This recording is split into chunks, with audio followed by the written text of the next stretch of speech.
My highly respected colleagues, the ninth business of the day is the presentation of a bill standing in the name of distinguished Senator Jibrin Isa on the Federal University of Education ANCPA Establishment etc. Bill 2019. Mr. President, you may wish to invite the Clerk of the Senate to read the short title of the bill. Clerk of the Senate. Mr. President, distinguished senators, Federal University of Education ANCPA Establishment etc. Bill 2019, SB 146, first reading. Federal University of Education ANCPA Establishment etc. Bill 2019, SB 146, first reading taken. Leader of the Senate.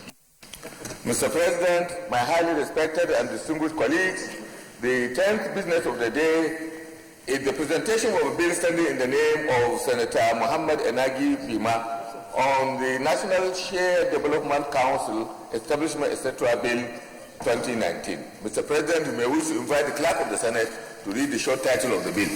Clerk of the Senate. Mr. President, distinguished senators, National Shared Development Council Establishment etc. Bill 2019, SB 147, first reading. National Shared Development Council Establishment etc. Bill 2019, SB 147, first reading taken. Leader of the Senate. Mr. President, my highly respected and distinguished colleagues, the first order of the day is the second reading of the executive bill standing in my name on the Finance Bill 2019. Distinguished senators will recall that the bill was read the first time in this chamber on Tuesday, 5th October 2019. Mr. President, with your permission, I move that the bill be read the second time. You can go ahead.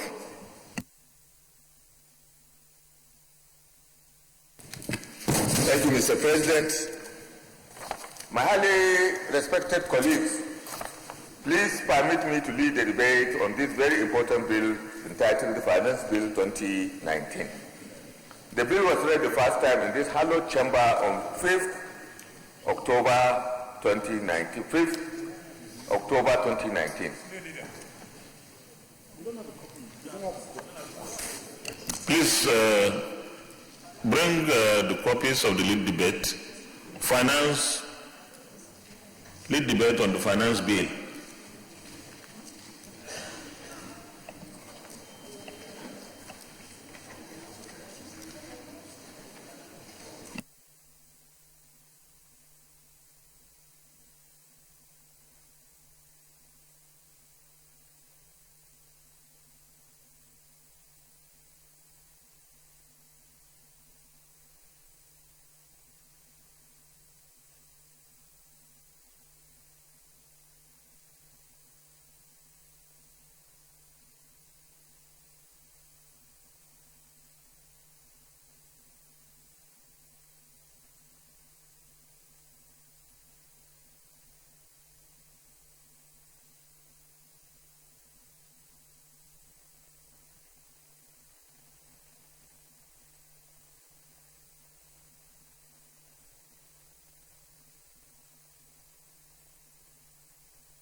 Have we all gotten the copies?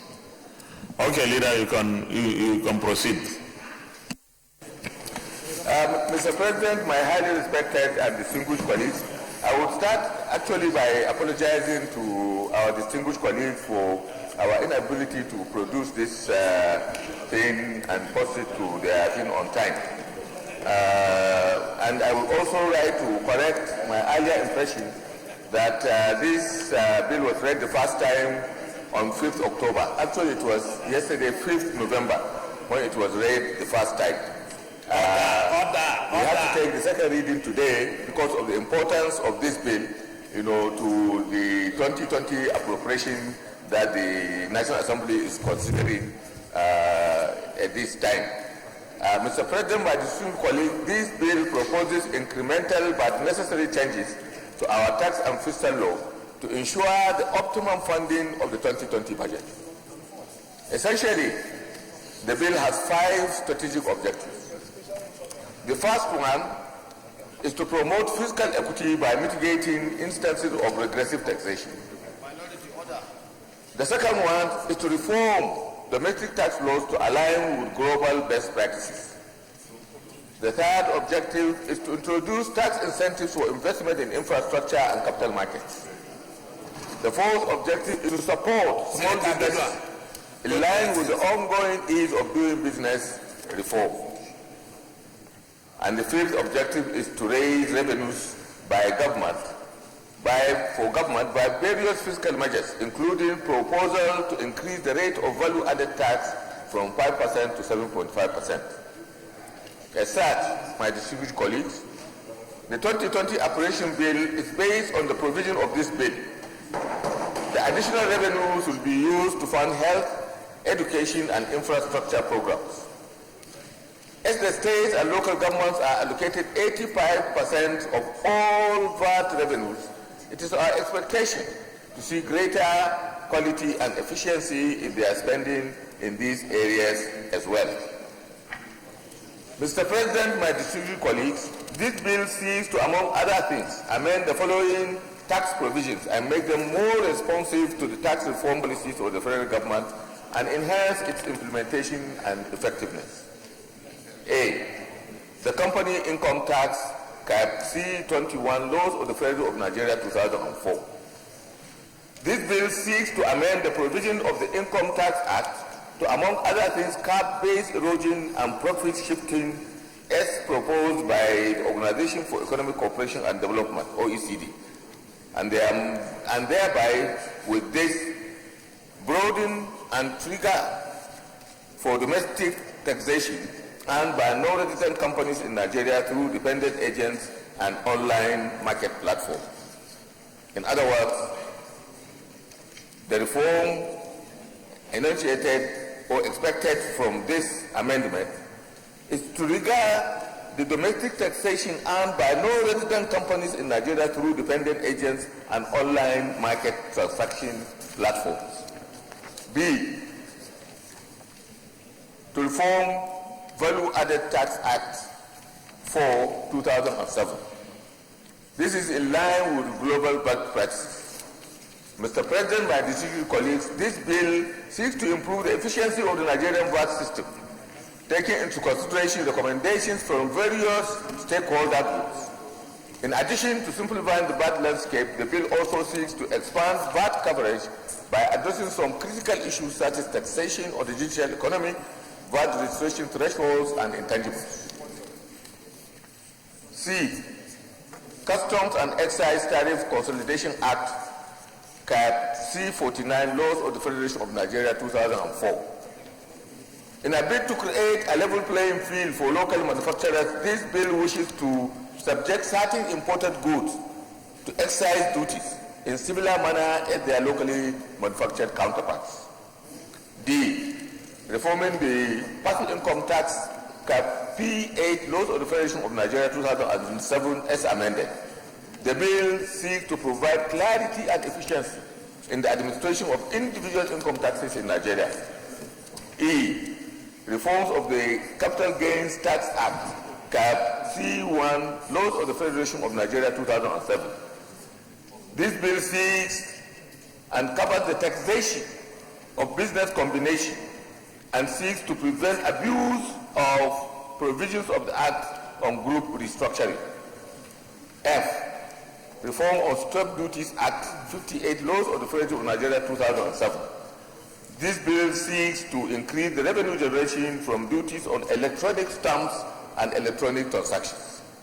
G. Reform on the petroleum profit tax. This bill seeks to improve revenue by removing the tax exemption granted for dividends or income derived from companies charged under Petroleum Profit Tax Act. It is absolutely necessary and essential, distinguished colleagues, to to intensify the revenue generation efforts of this administration and its commitment to ensuring that the inconvenience associated with any fiscal policy adjustment is moderated, such that the poor and the vulnerable who are most at risk do not bear the brunt of these reforms.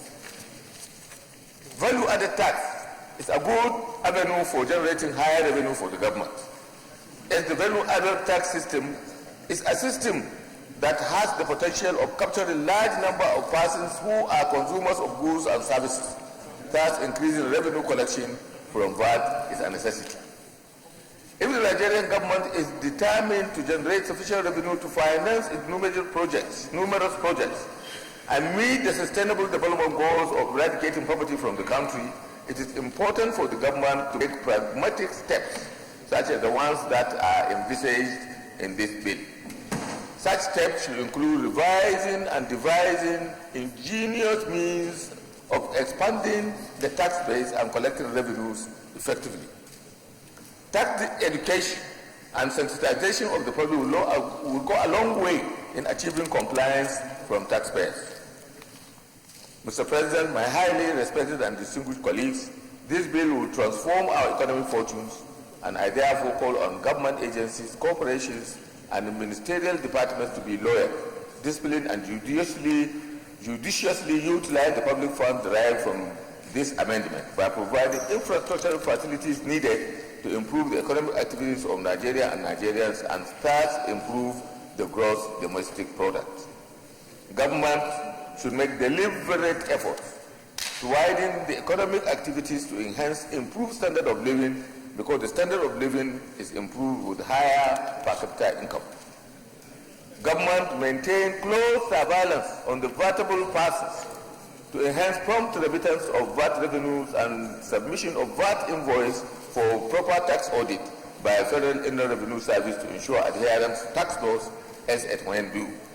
In addition, the Federal Inland Revenue Service should put in place structures to plug revenue leakages and ensure transparency in the appropriation of VAT funds.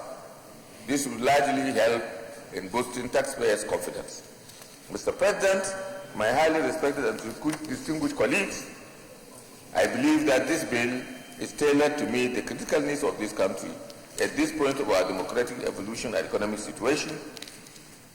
Therefore, all these are targeted at making Nigeria move to the next desired level of economic and social development. I therefore urge my distinguished colleagues to support the second reading of this bill and its subsequent committal to the relevant committee for detailed consideration. I thank you very much for your attention.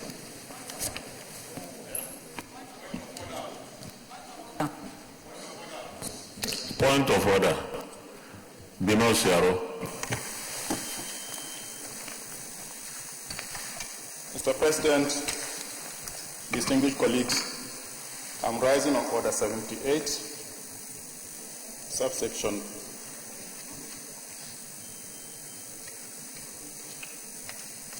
5 and 6. With their permission, I read. On receipt of the bill from the President of the Senate, the rules, subsection 4, a printed copy of the bill shall as soon as possible be sent to every senator. Mr. President, we are at the stage of second reading of this bill. I don't know for others, but I have not seen the bill. I don't know how we can debate a bill that we have not received. That's my point of order. Thank you. Thank you very much, distinguished Senator Binos Yaro.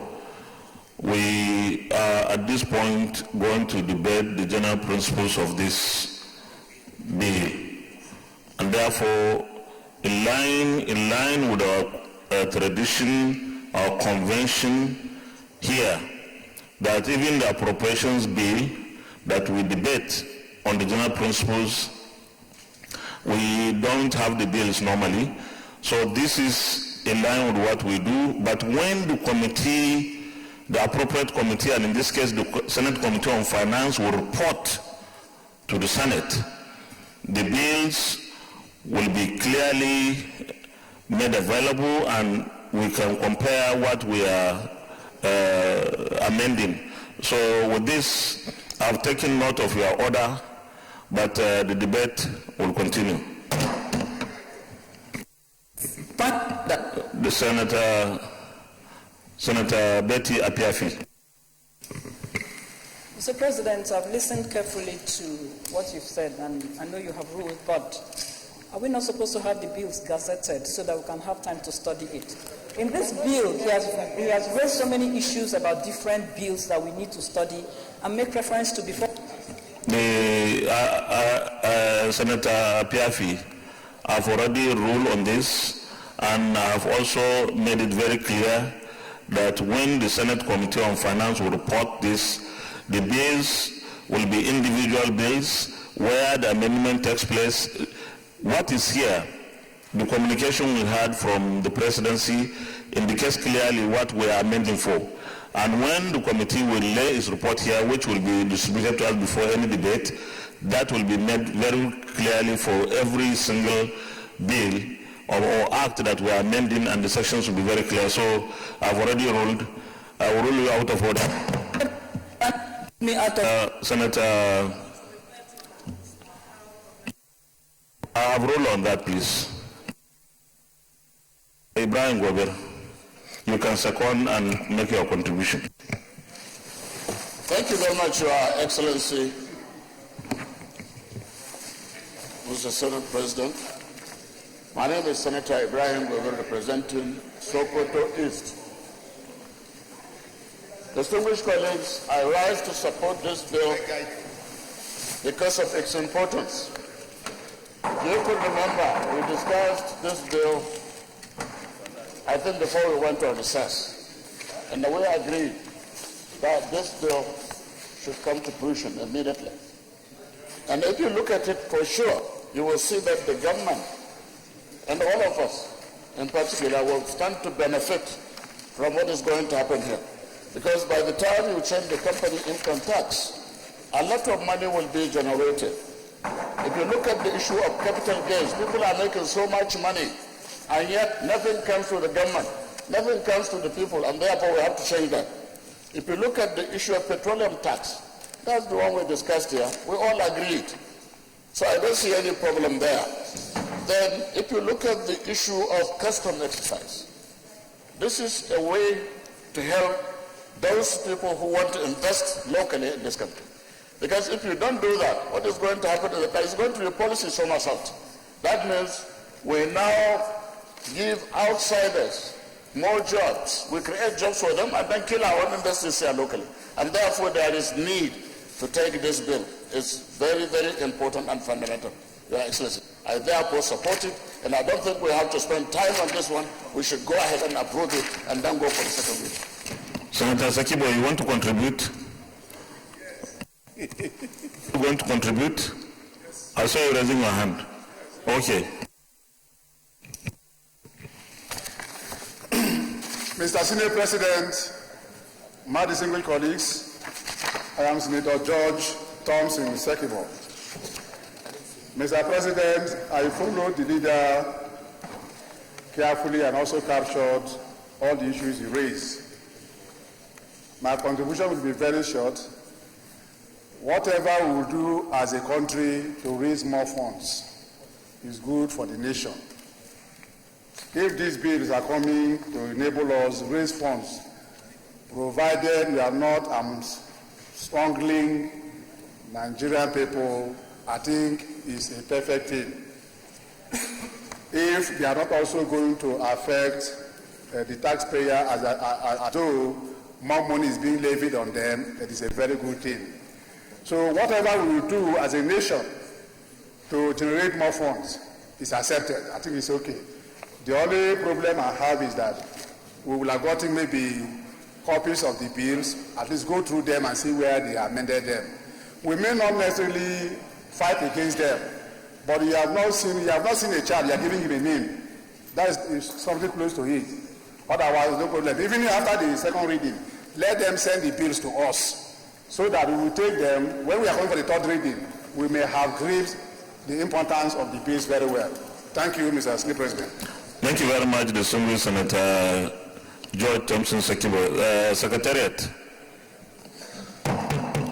please, in line with the suggestion made by Senator Sekibo, we should make the copies of the bills or acts available to all distinguished senators, please. Senator I.D. Gyang.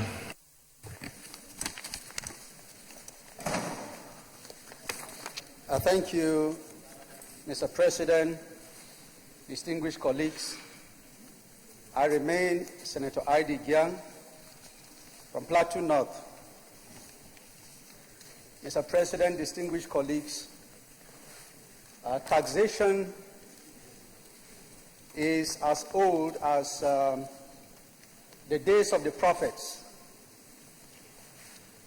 And there is one story that I would want to recount here. The Lord Jesus Christ in the Bible was caught by some people as to whether tax should be paid or not. And he asked for a coin, and they showed him the coin. And he said, whose image is on this coin? And they said it was the image of Caesar. And he now made a point. He said, give to Caesar that which belongs to Caesar, and give to God that which belongs to God. So by that, he backed and authenticated the practice of taxation. But that aside, sir, the processes that are before us, particularly this bill, that has to do with many acts and many extant laws that are already existing. We are a bit constrained, Mr. President, on how to effectively debate this very bill. You have ruled on it quite okay. But you have ruled on it quite okay. It would have been most expedient for us to have the bills, the acts rather. But be that as it may, let me make my comments on the items that have been presented by the Senate leader, particularly the one on customs and excise tariff, that subject certain imported goods to excise duties in similar manner as their local manufactured counterparts.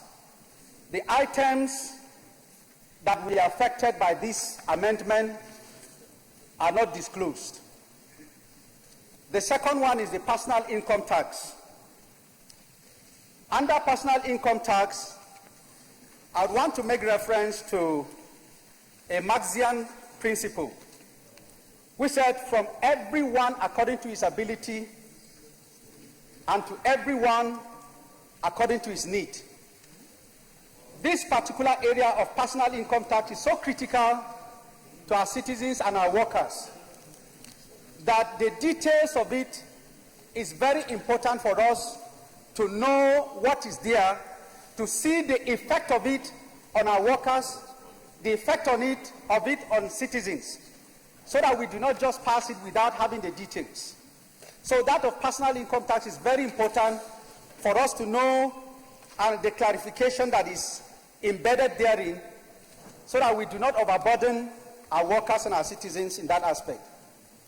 On capital gains, I agree fully that we prevent abuse of provisions of the Act. So I agree with that of capital gains. On stamp duties, we need to know what are the rates and the percentage increases. And that again brings us back to the need to have had copies of the bill. On the petroleum tax, profit tax, to me, that is welcome because by removing the tax exemption granted for dividends of income received from companies charged under Petroleum Tax Act, I support that. So in all, I want to say that it is very, very needful for us to have the gazetted bill.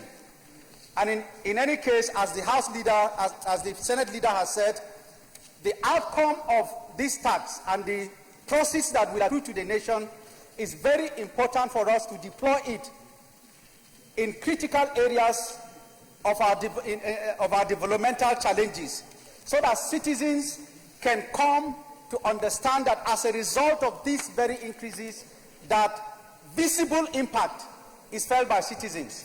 On that note, I would say that I support these areas and the areas of clarification that are required.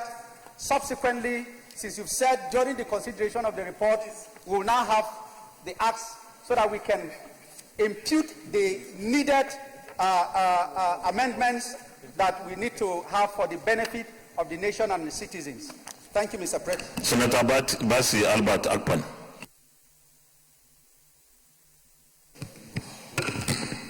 Thank you, Mr. President.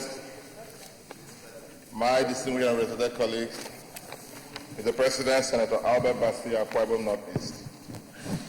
Mr. President, I rise to support this lead debate and to say that it is the responsibility of the National Assembly to make laws, review our laws as the need arise in line with economic reality.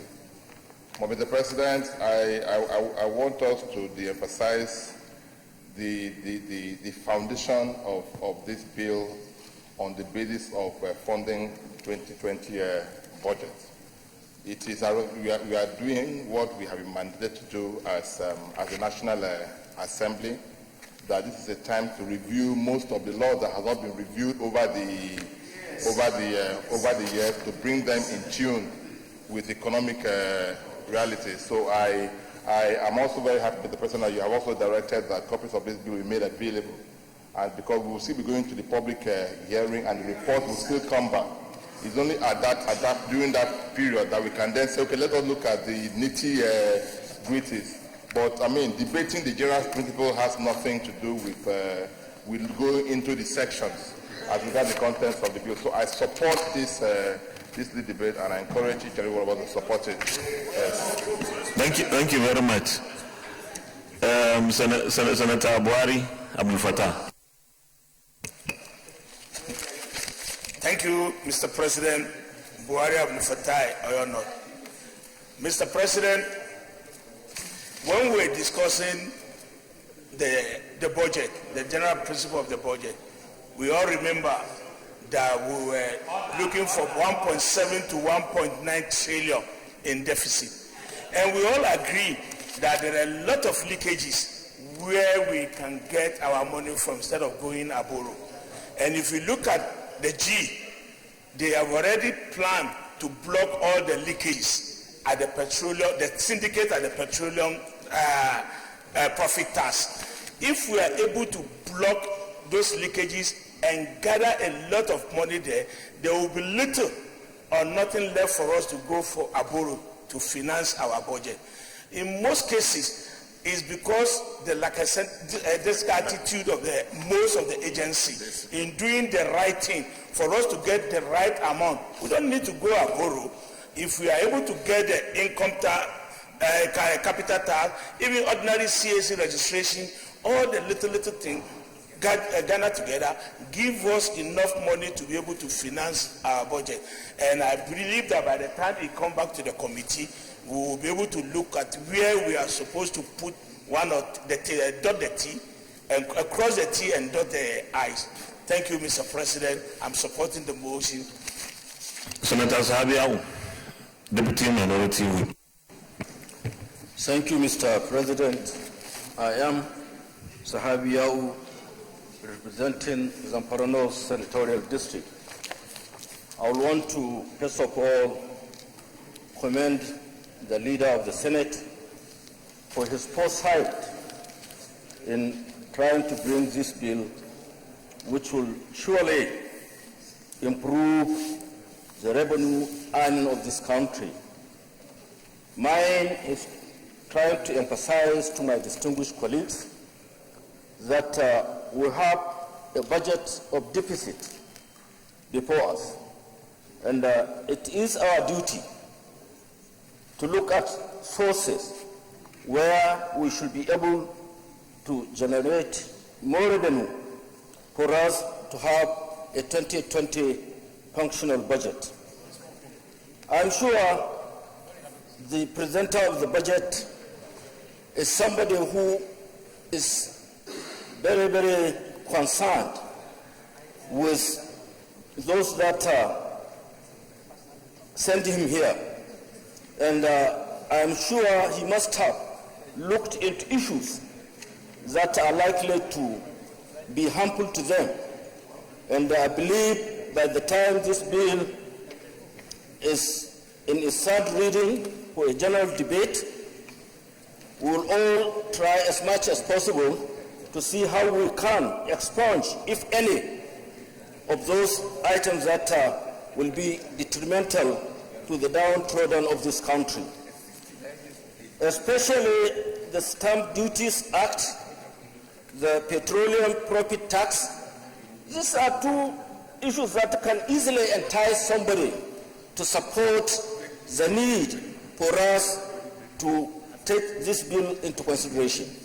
So I suggest and invite my distinguished colleagues to allow this bill to scale the second reading for it to be able to be debated for the third reading to improve the revenue sources of our country.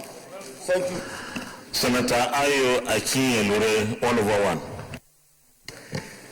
Thank you, Mr. President. Distinguished colleagues, my name is Senator Ayo Akinye-Lure. I represent Ondo Central.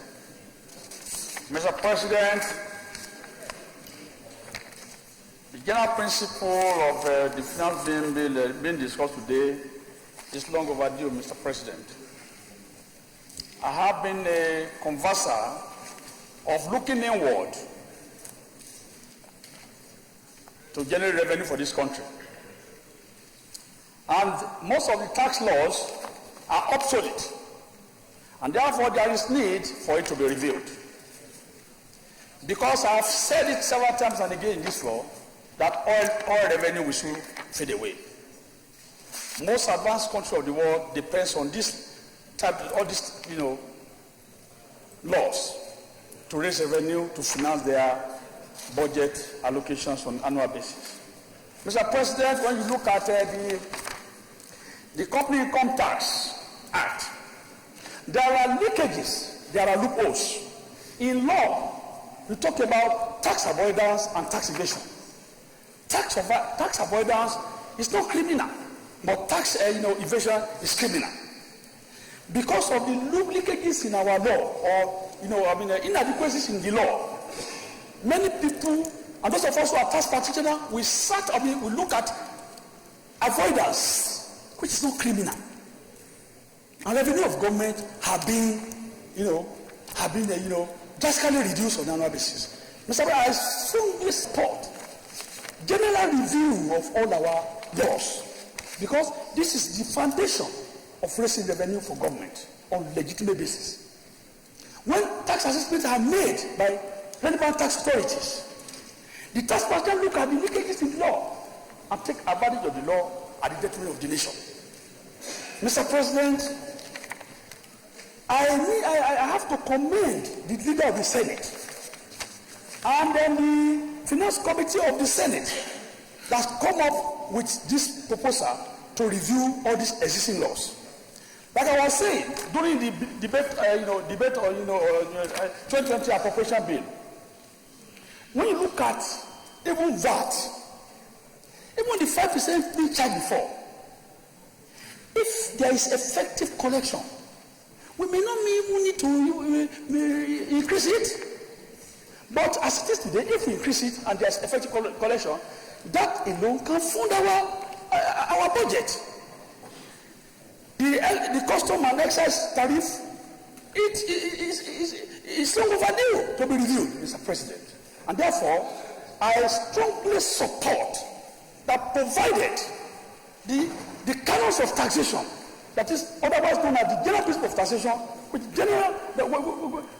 which have been established by Adam Smith as principle of economy, principle of certainty, principle of equality and convenience, if it's brought to play in this amendment, therefore, we will generate more than 300% of what we are generating now. And that will be to the interest of the nation.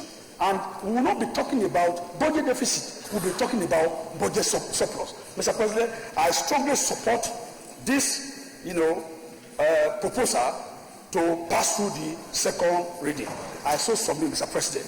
Thank you very much. Distinguished colleagues, I'll put the question. Those in favor that this bill be now read a second time, say aye. Aye. Those against, say nay. The ayes have it. Clerk of the Senate. Mr. President, distinguished senators, a bill for an act to make for incremental changes to Nigerian tax and fiscal law and for other related matters therewith, 2019, second reading. A bill for an act to make for incremental changes to Nigeria tax and fiscal law and for other related matters therewith, 2019, second reading. And the bill is hereby referred to the Senate Committee on Finance to report back in 2 weeks. Distinguished colleagues, let me thank all of us that have contributed. But let me also thank our colleagues who raised the issue of the bill, the copies of the acts we are trying to amend not being circulated. To handle that, we have already requested that our Secretariat should circulate all the acts that we are trying to amend. And I want to urge the committee to work very assiduously, like they worked before. The Committee on Finance, you did so well when you considered the MTF. I want to urge you to do the same, or even better, when you come to handle this amendment. But we must make sure that when you report, then there should be proper reporting of each of these, so that we are able to compare what we are amending and what the principal act provides for. This should not be compromised at all. So our colleagues who raised the issue did so because they wanted to contribute. But I think what we have done is still within our tradition and our convention of debating the general principles. The issue of revenue in Nigeria today is the major issue that is affecting our economy. The economy of this country, like most developing countries, depends on public expenditure. And until we are able to get enough revenue, collect them efficiently and effectively, we are not able to fund our public expenditure well. So this bill will help in generating and collecting this kind of revenues. We look forward to a time when the Nigerian government, the federal government, will rely on its revenue within the country, rather than maybe looking outward for some kind of support or loans or facilities.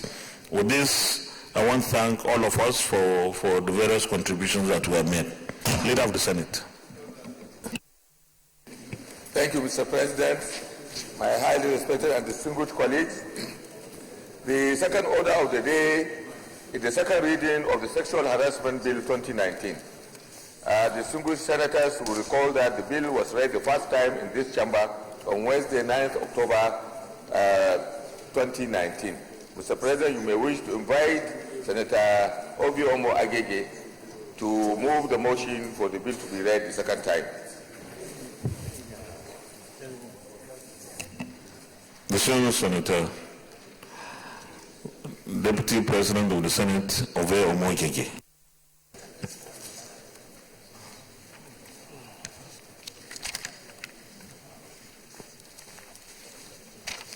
Thank you, Mr. President. Ovie Omo Agege, Delta Central Senatorial District. Mr. President, I rise to lead the debate for a second reading of a bill for an act for the prevention, prohibition, and redressal of sexual harassment of students in tertiary educational institutions and for matters connected therewith. Mr. President, let me state ab initio that I have the presumptive and the constructive consent of all of the senators in the Ninth Senate. Mr. President, my colleagues, as our nation's foremost legislative body, this Senate has a unique constitutional obligation to protect our citizens and shared values. Therefore, Mr. President, confident of your firm support, I stand here today on behalf of all victims of sexual harassment in our tertiary academic institutions, to move this all-important motion for the second reading of this bill. Mr. President, I must first thank the co-sponsors and supporters of this bill for their leadership conviction on the challenge of sexual harassment in our tertiary academic institutions. Thank you indeed, distinguished colleagues. It is pertinent to note it united against sexual harassment epidemic in our academic institutions, viewing same as a serious challenge to our fundamental values. Order. I remain grateful to all of our colleagues there and all of our colleagues now who are part of the exemplary spirit of unity of purpose, patriotism, and service. May I declare again, Mr. President, as I did in 2016, that I address this Senate not just as a lawmaker, but also as a parent. Like a vast majority of our citizens and non-citizens, we all have or pray to have our children, wards, or relatives attend tertiary institutions for academic development. Therefore, this bill is for every family in this country. Mr. President, sexual harassment in our campuses is a repugnant challenge to our values as a people. For far too long, sexual predators masquerading as educators have plied the corridors of our nation's higher institutions unchecked. It will continue in the absence of appropriate leadership response. Mr. President, by this bill, this Ninth Senate is sending a very strong message that we refuse to put our students at the mercy of any sexual predator in our tertiary institutions.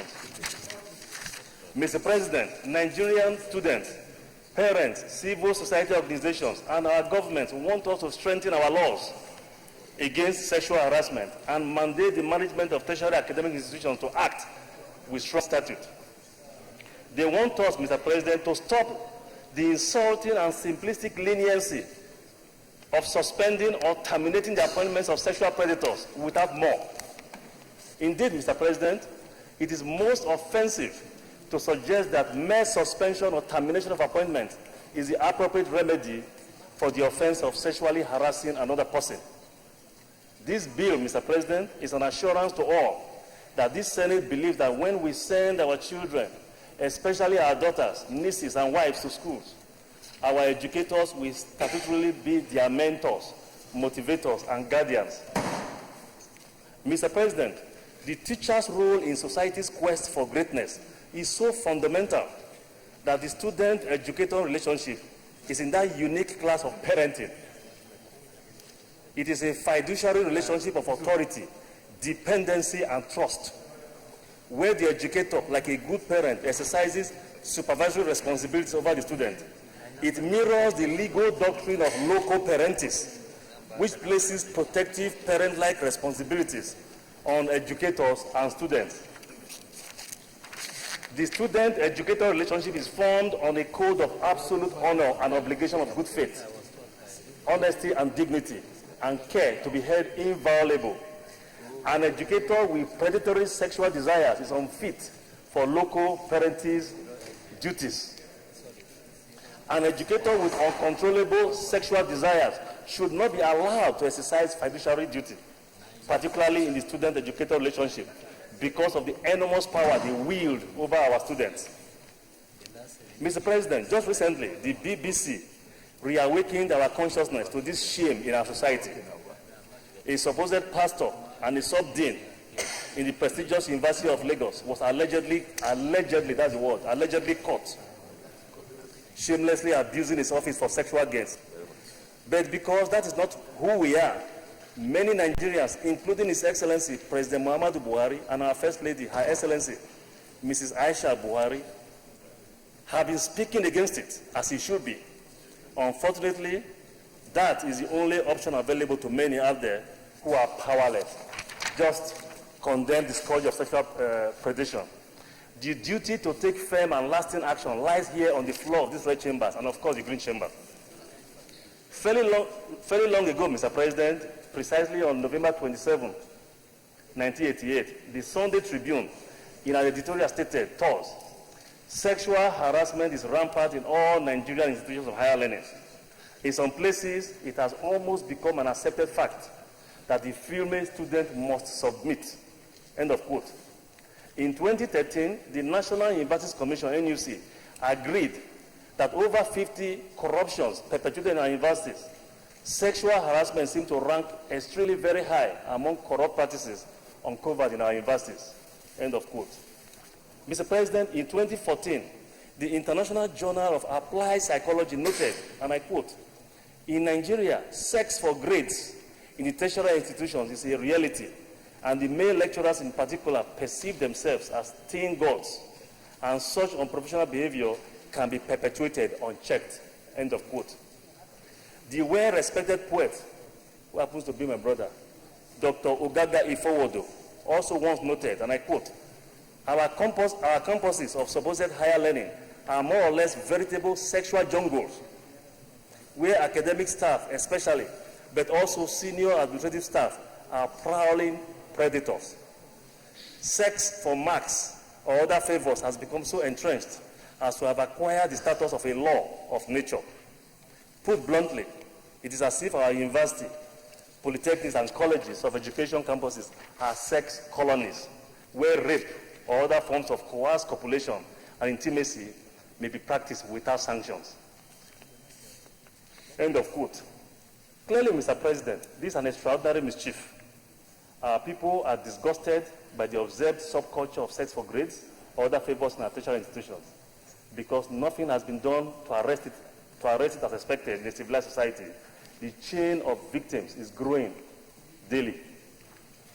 Mr. President, had we acted earlier, many respected women seated in their homes or watching us right now online or live TV would have avoided the trauma of sexual harassment that still torments them till date. Some would not have spent more years in school just because they dare to stand their ground against vicious and wicked sexual predators in many of our universities. Mr. President, had we acted much earlier, Ms. Shola, a brilliant student of the University of Ibadan, as reported by Vanguard, may not have scored 40 marks instead of 60 that she believed she deserved. Her offense was being bold enough to reject amoral advances of a lecturer. That's why she got only 40 instead of 60. Mr. President, had we acted much earlier, Hamza Kota would not have spent extra years in the University of Abuja. So too is Ms. Chinelo Emenike of the Imo State University, as reported by Premium Times, whose head of department failed to act to protect her even when she reported her ordeal in the hands of her lecturer. Mr. President, the victims' ordeal are too many and repulsive to recount. So I'm going to quote a writer, and I quote, the ungovernable libido of lecturers has led to some harried female students resorting to desperate means of looking sexually unappealing or putting themselves within the assumed safe bounds of moral and social norms, such as wearing wedding bands even though they are married, strapping cushions to their bellies to feign pregnancy, foregoing a bath, dressing down and shunning makeup before office visits, pleading the monthly visitation, etc., all to no avail. Always the sex-obsessed lecturer wielding his illegitimate power asks dryly, do you want to pass this course to graduate or not? End of quote. Mr. President, this is so repugnant. Yet there are no clear sanctions against the serious crime. Instead, all we hear is the lecturer has been suspended or the lecturer has been sacked, as if these are commensurate sanctions for a crime that the entire world views with extreme outrage. In this wise, Dr. Adekunle Idris, the former ASU chairman in the Lagos State University, once noted, and I quote, the truth of the matter for now, the truth of the matter is for now, we don't have specific guidance in respect to sanctions. What we are doing is to continually sensitize our members in terms of seminars, in terms of talking to one another during our congresses, to ensure that best practices are always adhered to during all of our activities. It is only a matter of moral suasion that we're having for now. End of quote in Premium Times.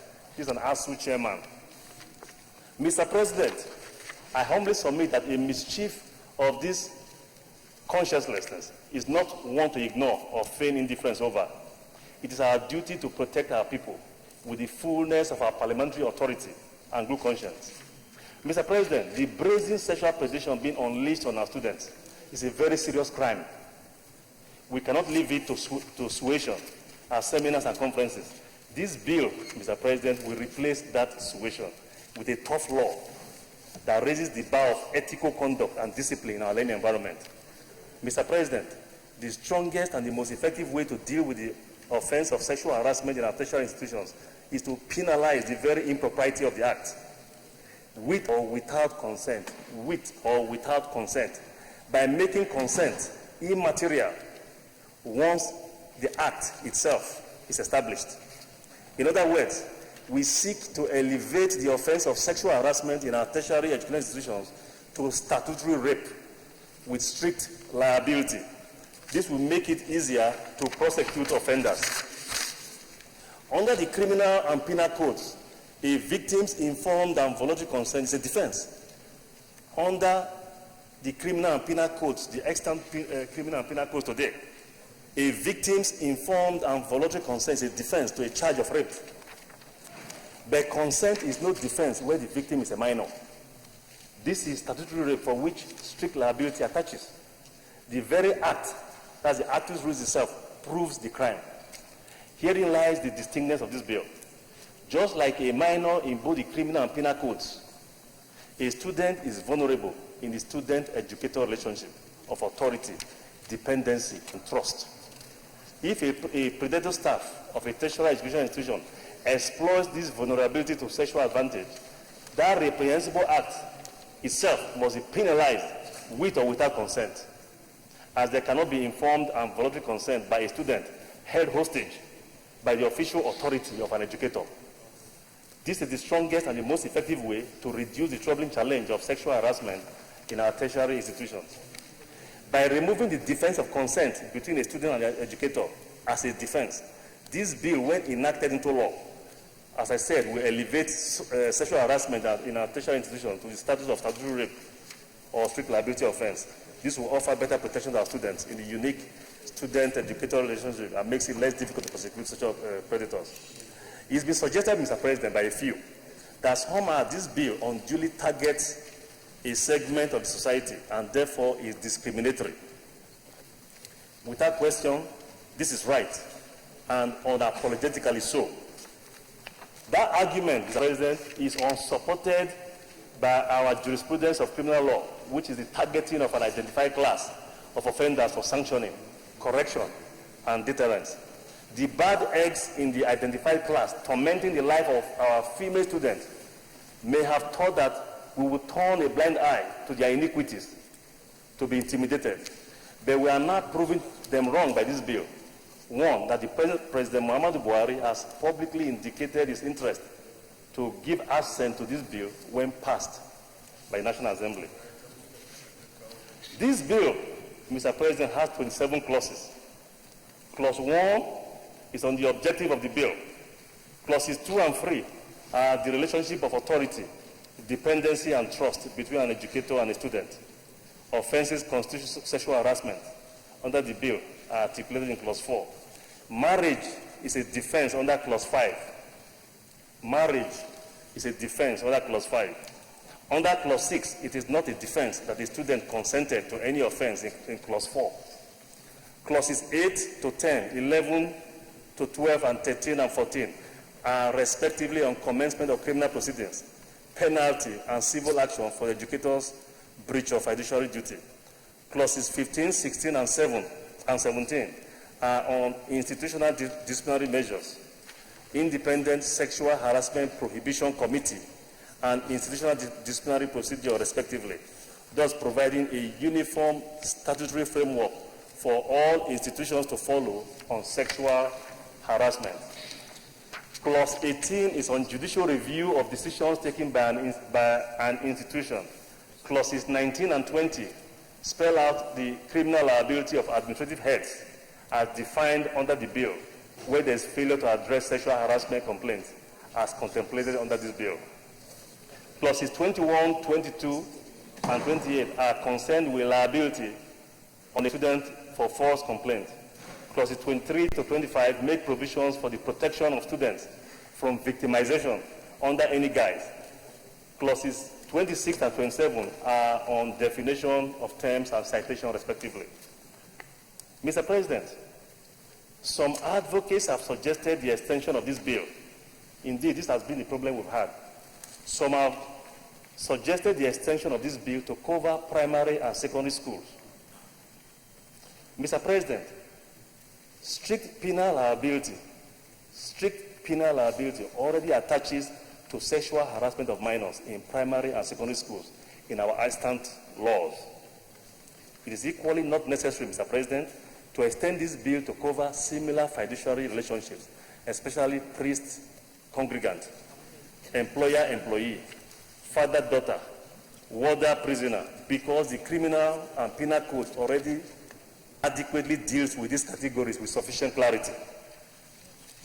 On suggestions of inadequate sanctions for students who falsely accuse educators of sexual harassment, the reality, Mr. President, that this bill prescribes expulsion for those students. In addition, an educator whose character is maligned is at liberty to sue for defamation under the extant defamation laws, which is well settled in our jurisprudence, and that needs no duplication in this bill.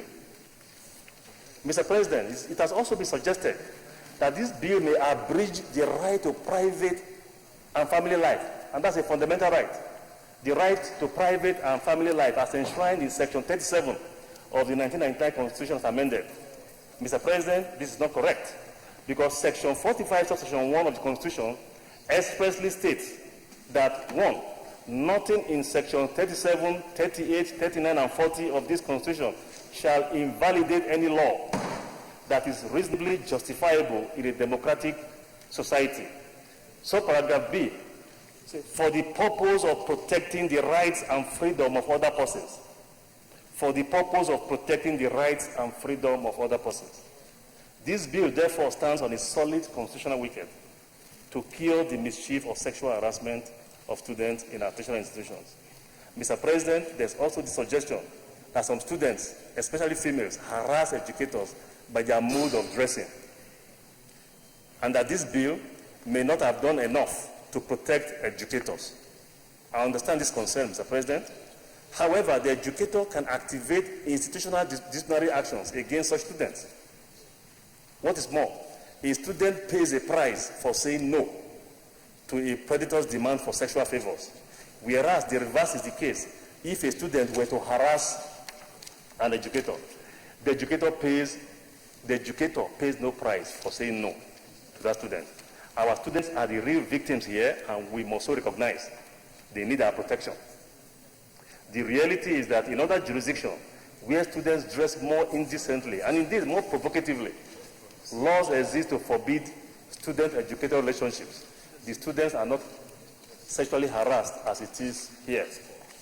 In America, under the Honor Code, Title VII of the Civil Rights Act, 1964, and Title IX of the Higher Education Amendments Act, 1972, the university system is against sexual harassment of students by faculty members.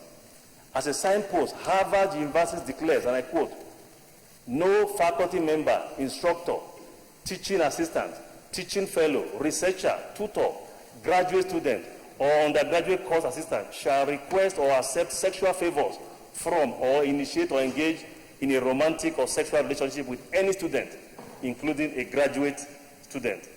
For Yale University, Mr. President, sexual harassment is an affront to human dignity and fundamentally at odds with the values of Yale University. Sexual harassment is a violation of federal and state laws. In the UK, Mr. President, the almost 609-year-old St. Andrews University in Scotland affirms that there is, quote, danger that such relationships exploit the relationship of authority and trust that is inherent in the relationship between members of staff and students, end of quote. In Australia, Queensland, the law forbids the student-educator sexual relationship. In South Africa, under Section 17 of the Employment of Educators Act 1998, as amended, it is an offense for an educator to have a sexual relationship with a student. Mr. President, my colleagues, this bill is for our students, especially our daughters and our wives, who deserve tertiary learning environments devoid of sexual harassment. Even leading academics agree with us that this bill is a necessity. In the words of President Dickinson College, in the words of the president of Dickinson College, and the former president of American University of Nigeria in Adamawa here, not too long ago, Dr. Maji Ensing, I quote her, "I am glad that this is finally happening in Nigeria, that's this bill, and I can't imagine anyone will be opposed to this legislation. I think it is a defining moment for Nigerians, and I am proud of the many senators who co-sponsor the new legislation. I call on all vice chancellors to join us at the American University of Nigeria and lobby for the passage of this bill." End of quote. Premium Times. May Ensing's voice of reason remind us that the history of this ninth Senate will endure in human conscience as we pass this bill into law for all families and true believers in the nobility of the teaching profession. Mr. President, in compliance with Order 77.3 of the Standing Rules, I state that this bill has no financial implications. Accordingly, there is no accompanying financial compendium. For the greater good of our Republic, I hereby humbly move for a second reading of this bill to be taken. I so move and yield the floor, Mr. President. Thank you, Mr. President. Senator Uche Lilian Ekwinife.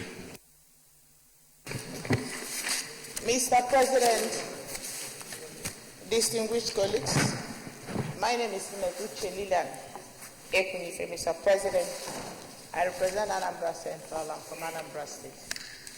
First of all, Mr. President, let me commend the Deputy Senate President for bringing this very important bill before us this afternoon.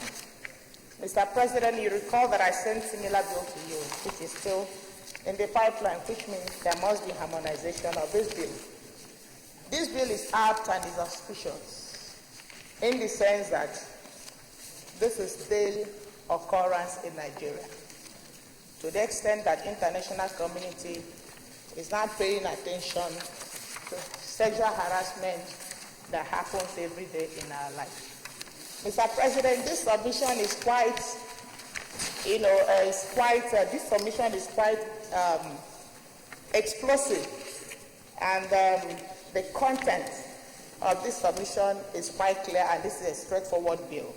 But having said that, Mr. President, I believe that his last submission, that criminal code and the penal codes have taken care of other sexual harassments in the private sector, in the churches and all that. No, Mr. President, I don't agree to that, because criminal codes and penal codes don't have stringent and strict punishment for offenders.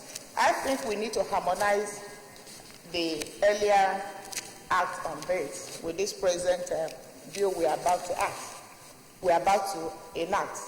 Mr. President, what happens to women is not something we sit on this floor to talk about. It doesn't just happen only in the tertiary institutions. It happens everywhere. House girls have not even come out to talk about what they see in the hands of their masters. How about the banks? How about corporate entities? It happens everywhere. It's not just in the universities. Mr. President, I can see where some people are making argument that some women lure men, they seduce men because of the way they dress. It doesn't really matter to anyone, anybody how someone decides to dress. It's not enough for the person to go through sexual harassment. Mr. President, the law should cover all manner of sexual harassment, whether it is in the tertiary institution or in the private sector or in the mosque or in the church. I think we have to address it holistically because women are suffering so much in the hands of the men. And I haven't seen any man that has come out one day to say that a woman sexually harassed him. I haven't seen many men that said that. It happens where? I haven't seen any man that said that. So, Mr. President, I support this bill holistically, but I feel that this should be expanded to what is happening in the private sector, what is happening in the churches, what is happening in the mosque, what is happening everywhere, even what is happening domestically. Some men will bring in house girls in the name of, serving them domestically, but they end up converting them to sex machine. And I know that men in these chambers understand what I'm talking about. Mr. President, even in political, some men also exchange. I don't think so. There is no female, there is no male senator here who understands what you are talking about in that respect.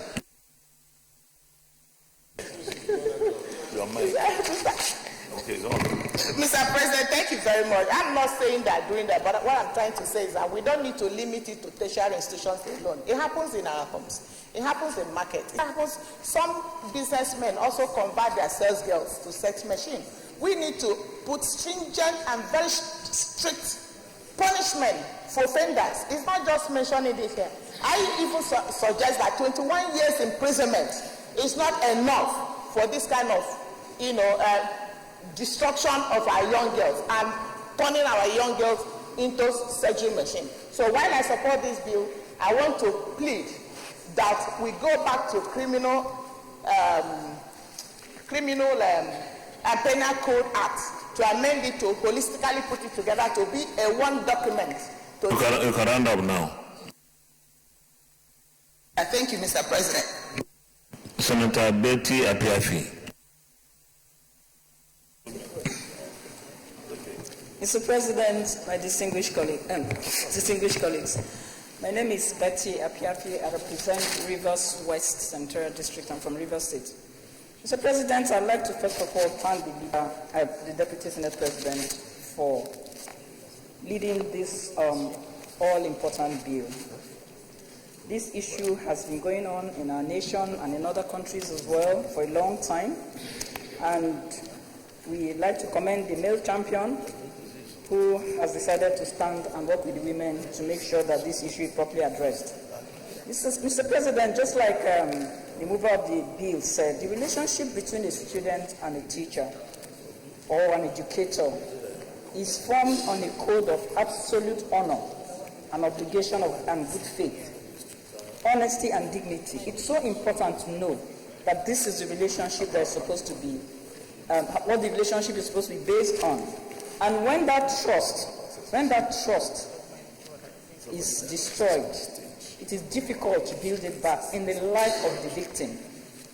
This unique relationship is like a relationship of a mentor and a mentee. And when a teacher is a mentor, and you're supposed to be mentoring a young child, and you take absolute advantage because you have authority, it's an unforgivable thing to do. And not only to teachers, really, even in the place of work.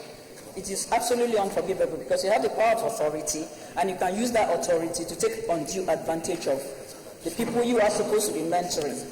Mr.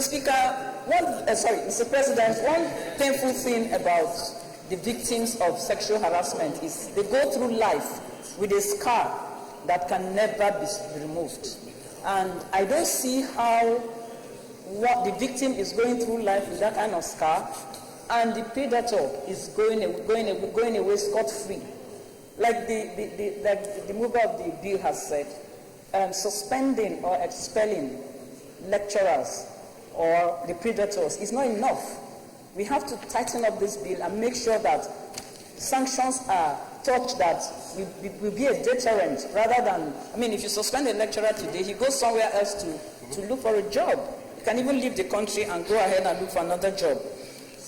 Mr. President, the bill, to me, should be extended to our primary and secondary schools. The reason why, though the mover of the bill has said the issues of primary and secondary school have been addressed, but you see, it's more important that we protect our minors. Like, I mean, today we need to have a register of offenders. We have pedophiles all over the place, but as a nation, we don't even have a list of these offenders. They walk from one education institution and move on to another education institution in another state and work. So by taking like Honorable Distinguished Senator Uche said, by taking a holistic view of sexual offenders, we should be able to situate the sexual offenders register in a particular institution so that people can access the sexual offenders register and know exactly who they are recruiting. If you want to make a recruitment, you must have clearance of from this sexual offenders register before you can recruit anybody in any education institution.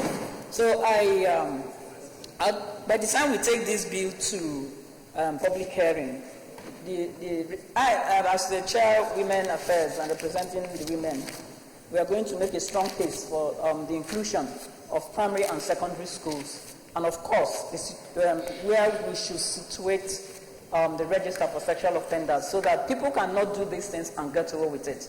So if you are a sexual offender, you are known as a sexual offender. If we are going to be naming and shaming them every now and again, fine. If we have to, but I mean, whatever it is, you will know that it's not only the punishment or the jail term you get for being a sexual offender, but that your name is retained in the memory of this nation, so that people will take this issue more seriously. Mr. Distinguished colleagues and Mr. President, you're very distracted. I'm with you, Distinguished Senator Piafi.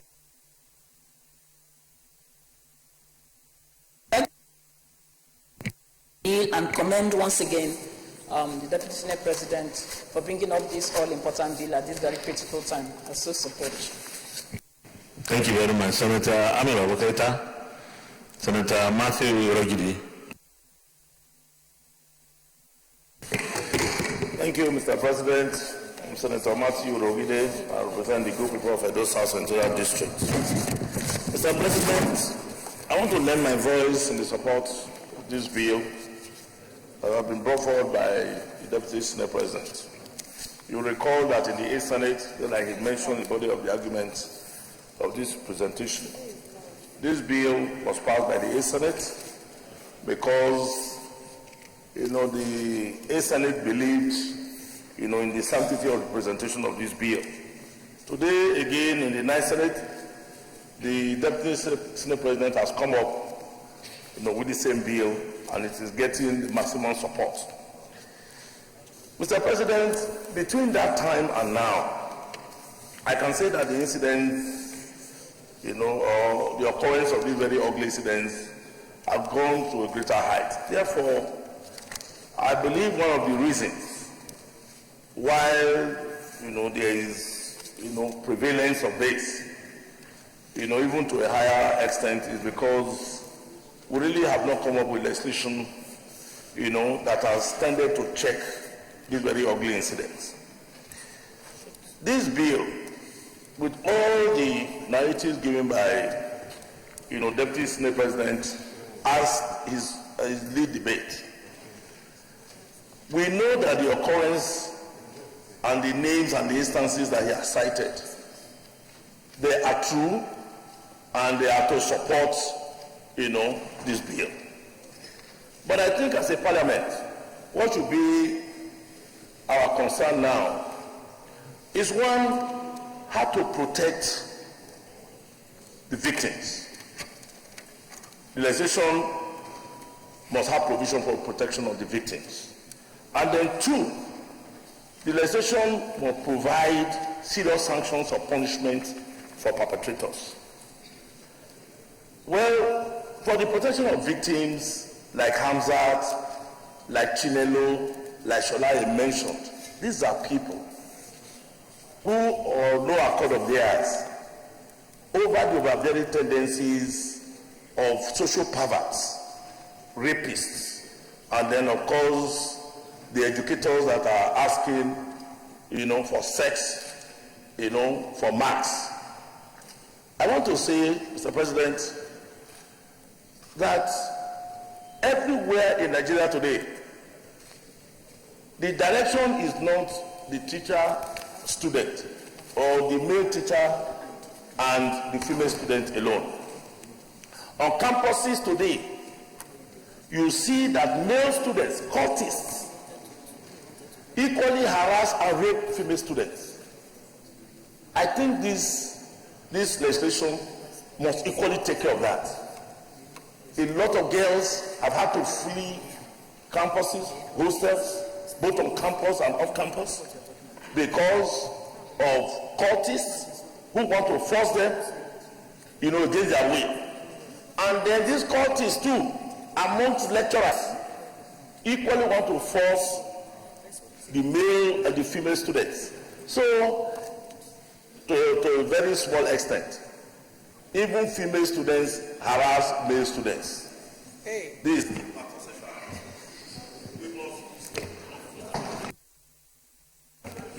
The Sovereign Senator Erogire. Okay, continue. I'm not saying the truth because sexual harassment is not unidirectional. It goes both ways. What is ugly is ugly. It doesn't matter if the occurrence is very minimal. But we know that the overbearing, demographic or statistics is issue of teachers, male teachers against female students. That, of course, is completely unacceptable. So we are supporting this bill. I'm supporting this bill because there must be very serious consequences that must be visited on perpetrators of this ugly act. Mr. President, a lot of us went to school. And I'm glad too that my sisters or our daughters went to school, in this country. And most of them, they have this ugly story to tell. We must get to a point where this thing really must be checked. In contemporary Nigeria, if of course we have problems with governance, and we are leaving our institutions where we are supposed to learn the basic things, and at that point they are corrupted, then in which case we will have no future.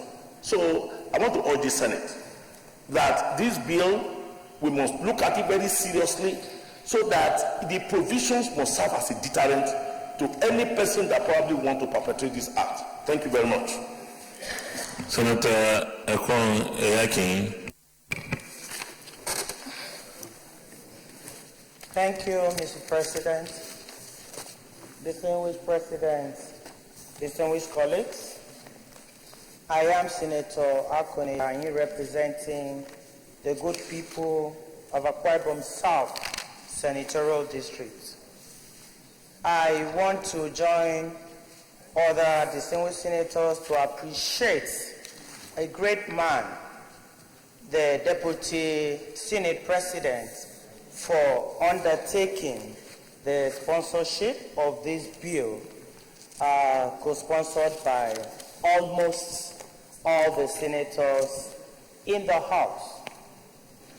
Mr. President, teachers are the second parents of any child. The first parents are the biological parents. As they step out of the home and into the school, teachers are supposed to take absolute care of the children, from the nursery to primary to secondary to university. But unfortunately, as clearly stated in this proposal, this happens from the nursery. You have matured children in the primary sector of the nursery school, and then the secondary school and the tertiary institution as stated. The bill has also clearly stated where these ugly incidences occur. At home, master and the house helps, a lot of things happen. Some they don't bring it to the public. In the church, thank God for the few that have been exposed. Others are there, hiding under the coverage of the church leadership.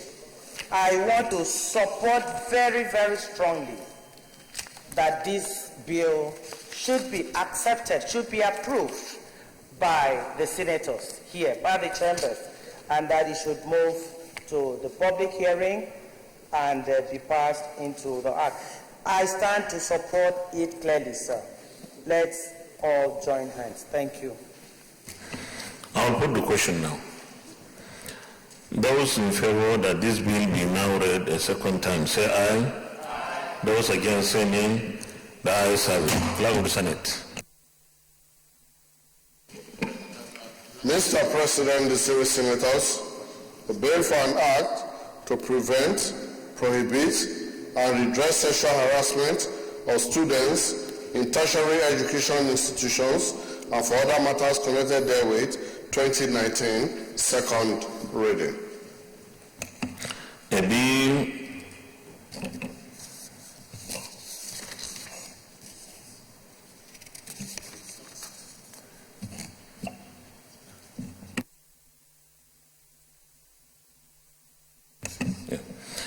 for an act to prevent, prohibit, and redress sexual harassment of students in tertiary education institutions for other matters connected there with 2019 second reading, and is hereby referred to the Senate Committee on Judiciary, Human Rights and Legal Matters, and to report back in 2 weeks.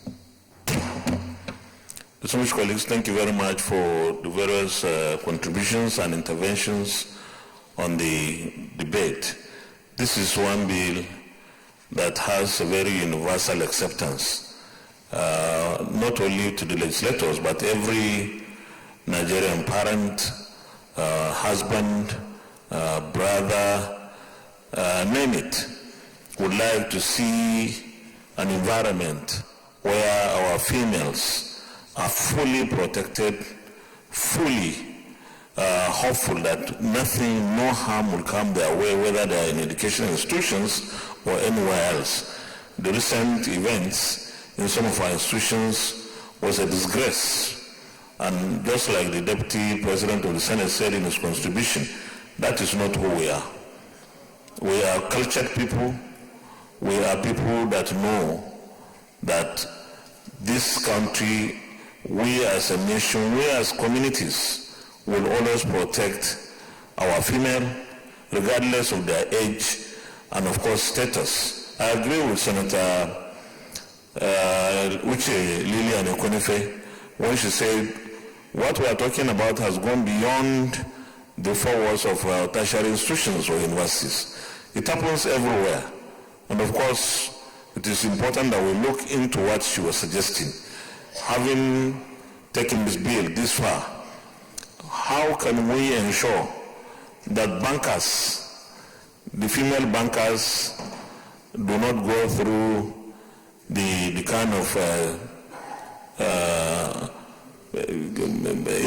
indecent requests or maybe some kind of unnecessary assault on their lives by people who are at the top of their management or whoever is boss. There are so many things happening around. So we should be looking at other ways of ensuring that all our females are protected. For this, I want to congratulate the Deputy President of the Senate and all the co-sponsors, even though I could see that I was excluded, but I've also put my name. Leader of the Senate. Thank you, Mr. President. My highly respected and distinguished colleagues, the third order of the day is the second reading of the Federal University of Education, Kontagora Establishment, etc. Bill 2019. Distinguished senators will recall that the bill was read the first time in this chamber on Wednesday, 2nd October 2019. Mr. President, you may wish to invite Senator Aliu Sabu Abdullahi to move the motion for the bill to be read the second time.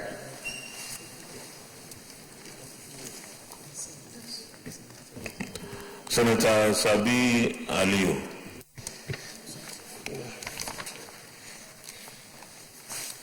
Thank you, Mr. President, distinguished colleagues. I am Aliu Sabi Abdullahi. I represent the very good and progressive people of Niger North Senatorial District and from Niger State. Mr. President, distinguished colleagues, before I proceed, permit me to note that there are some little errors, but I'll correct them as I read. Mr. President, and my highly respected colleagues, permit me to lead the debate on this very important bill, which seeks to provide for the establishment of the Federal University of Education, Kontagora, by upgrading the Federal College of Education, Kontagora. During the life of the 8th Senate, the bill was read for the first time and subsequently passed by the 8th Senate for third reading. But unfortunately, the House of Representatives was unable to consider the concurrence up to the expiration of its life.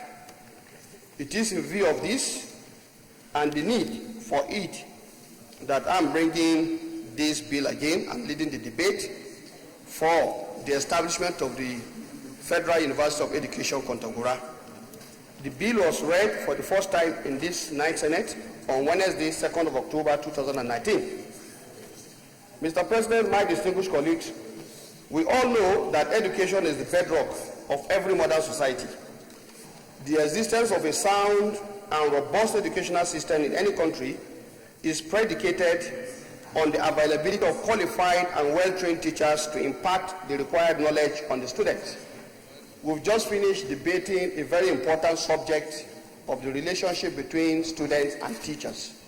And what we know is that the teacher is supposed to stand above board, and it's a function of the quality of training that a teacher receives that makes him to value that trusteeship that he is given. Thus, the need to have a strong system in our educational sector that shall continuously produce well-qualified and trained teachers as it is obtainable in other developed countries cannot be overemphasized. The need for the establishment of these specialized institutions of higher learning is also predicated on the mass failure of students in our WAEC and NECO examinations, which is largely due to absence of good, qualified, and well-trained teachers in Nigeria. The establishment of this Federal University of Education will strengthen and improve on the standards and quality of our teachers in Nigeria. The objective of the universities, among others, include to encourage the advancement of learning to all persons without distinction of race, creed, sex, or political conviction. B, to develop and offer academic and professional programs leading to the award of certificates, first degrees, postgraduate, research, diplomas, and higher degrees with emphasis on planning, development, and adaptive skills in education, technology, science, agriculture, commerce, arts, social science, humanities, management, and allied professional educational disciplines. C, to produce socially matured educational men and women with capabilities not only to understand educational needs of Nigeria as a nation, but also to exploit existing educational infrastructure and improve on it to develop new ones. D, to act as agents and catalysts for effective educational system through postgraduate training, research and innovation for effective economic utilization and conservation of the country's human resources. E, to bring quality change in education by focusing on teacher education through teaching and learning innovations. F, to collaborate with other national and international institutions involved in training, research and development of education with a view to promoting governance, leadership and management skills among educational managers. G, to identify educational needs of the society with a view to finding solutions to them within the context of our national development plans. Mr. President, my respected colleagues, the enactment of this bill will help in transforming the educational fortunes of this country. Let me stress the fact that the university will replace, by way of an upgrade, the current Federal College of Education, Kontagora. This college, located in Niger State of Nigeria, was established in September 1978 as Federal Advanced Teachers College. In 1992, a presidential task force recommended to the federal government that federal advanced teachers colleges should be renamed Federal Colleges of Education, and that heads of such institutions be conferred with a designation of provost. To this effect, the college was renamed Federal College of Education in 1992. The college became autonomous in 1989 with the establishment of the National Commission for Colleges of Education. This college has contributed greatly to the manpower development of Nigeria establishment, especially in teacher education. The college runs various programs from certificate, pre-NCE, NCE regular, NCE sandwich to degree courses. The college currently offers over 53 different subject combinations under 5 schools, namely School of Arts and Social Sciences, School of Education, School of Languages, School of Sciences, and School of Vocational Education. The 5 schools run a total of 30 departments, including the sandwich program. Furthermore, the Federal College of Education currently has over 5,000 students population, over 1,000 staff strength, out of which 412 are academic staff. The current Federal College of Education is located on 500 hectares of prime land in Kontagora, the ancient and historic city. It is well situated in the Sudan Savannah and will serve as a catchment area to our teaming students and youth from Niger, Kwara, Kebbi, Sokoto, Zamfara, Katsina, Kaduna, and Kogi State, including the Federal Capital Territory. With respect to diversity of educational training and learning, as for constituents of Niger North, which is the largest senatorial district in terms of landmass, at 41,000 square kilometers, it will be a great relief, as many students will have access to quality education in an environment that prides itself as home of teachers, but still struggle to attain the desired quality and quantity in educational output. What this means is that the university will be one way to restoring and strengthening the citizens' sense of belonging and yearning for national development. Mr. President, distinguished colleagues, the challenges of education in Nigeria cannot be overemphasized, and I would like to summarize a few points here. Currently, we have over 110 million youth under the age of 25 years, and should rise to over 200 million in 50 years' time. 21.1 million out of the 42.1 million Nigerians are in primary schools, out of which 33.9 million are eligible for secondary education. Only 10.4 are attending. Nigeria, according to the UNESCO Institute for Statistics in 2013, has the highest rate of out-of-school children in the world. And I think the current statistics we have is of 13-point-something million, which our Senate President has significantly talked about at many forums. Nigeria requires about 1.4 million primary and secondary school teachers and 500 tertiary education teachers, according to UNESCO. Of all the students who sat for SSCE examination from 2006 to 2016, less than 25% passed with credit in maths and English. For example, in 2017, 1.8 million candidates who registered for the Unified Tertiary Matriculation Examination will just look for about only 850,000 admission spaces. This means a lot of our youths are really looking for where to have their university education.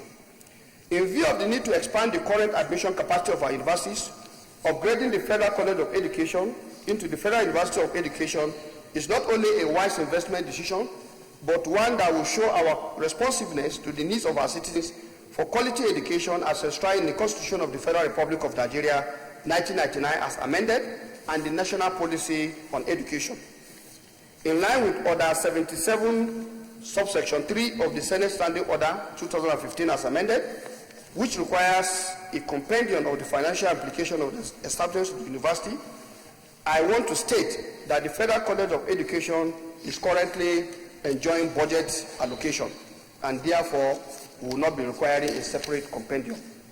Therefore, distinguished colleagues, Mr. President, distinguished colleagues, I want to urge you to approve that this bill be read the second time. As so moved. Well, distinguished colleagues, distinguished Senator Akomi.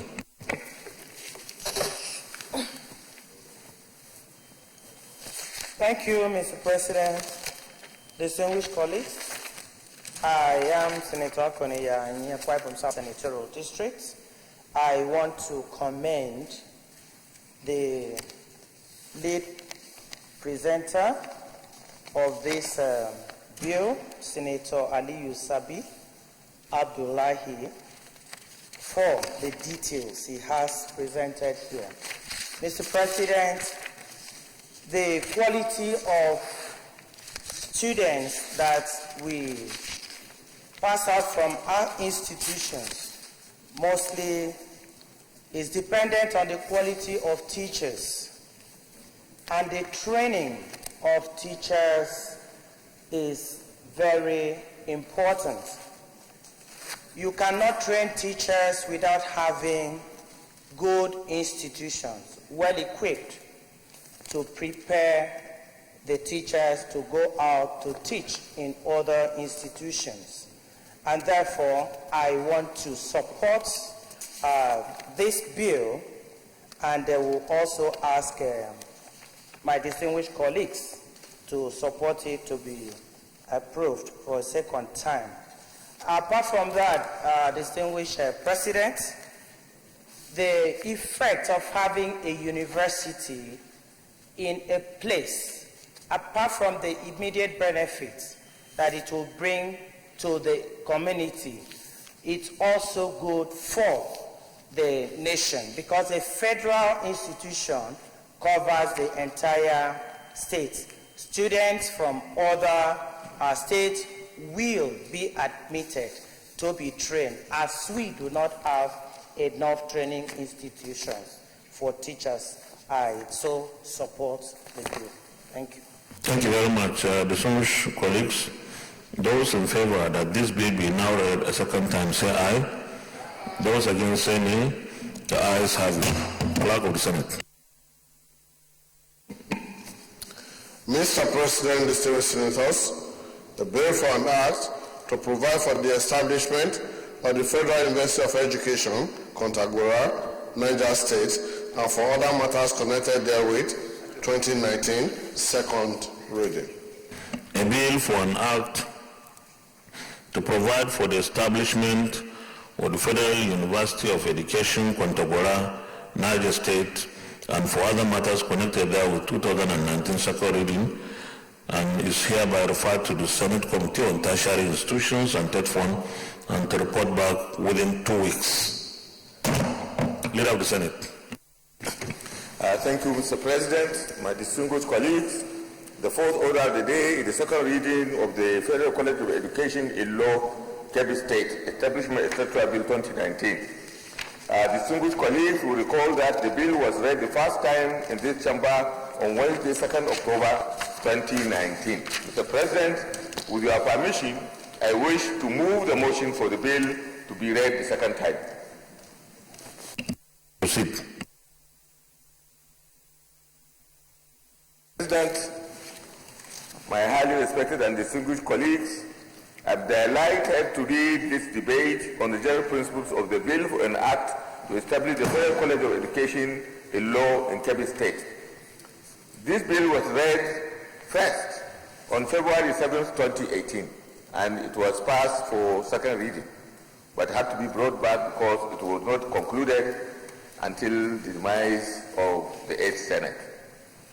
As a former teacher and a pedagogue with pedagogic experience at all levels of education, having taught in both primary, secondary, and university levels, education for me is the one sector that deserves deep and special attention because of its centrality in helping to unlock the human potentials and to equip citizens with the necessary skills to participate in nation building and self-actualization. Mr. President, distinguished colleagues, Kebbi State particularly is in dire need of rebuilding its human capital capacities, especially from the basic education level, and let me recall our attention to the very grave situation in Kebbi State in this regard. By 2014, of the 1,729 public primary schools in Kebbi State, the number of girls who enrolled to attend the school was 163,568. while that of boys was 281,061.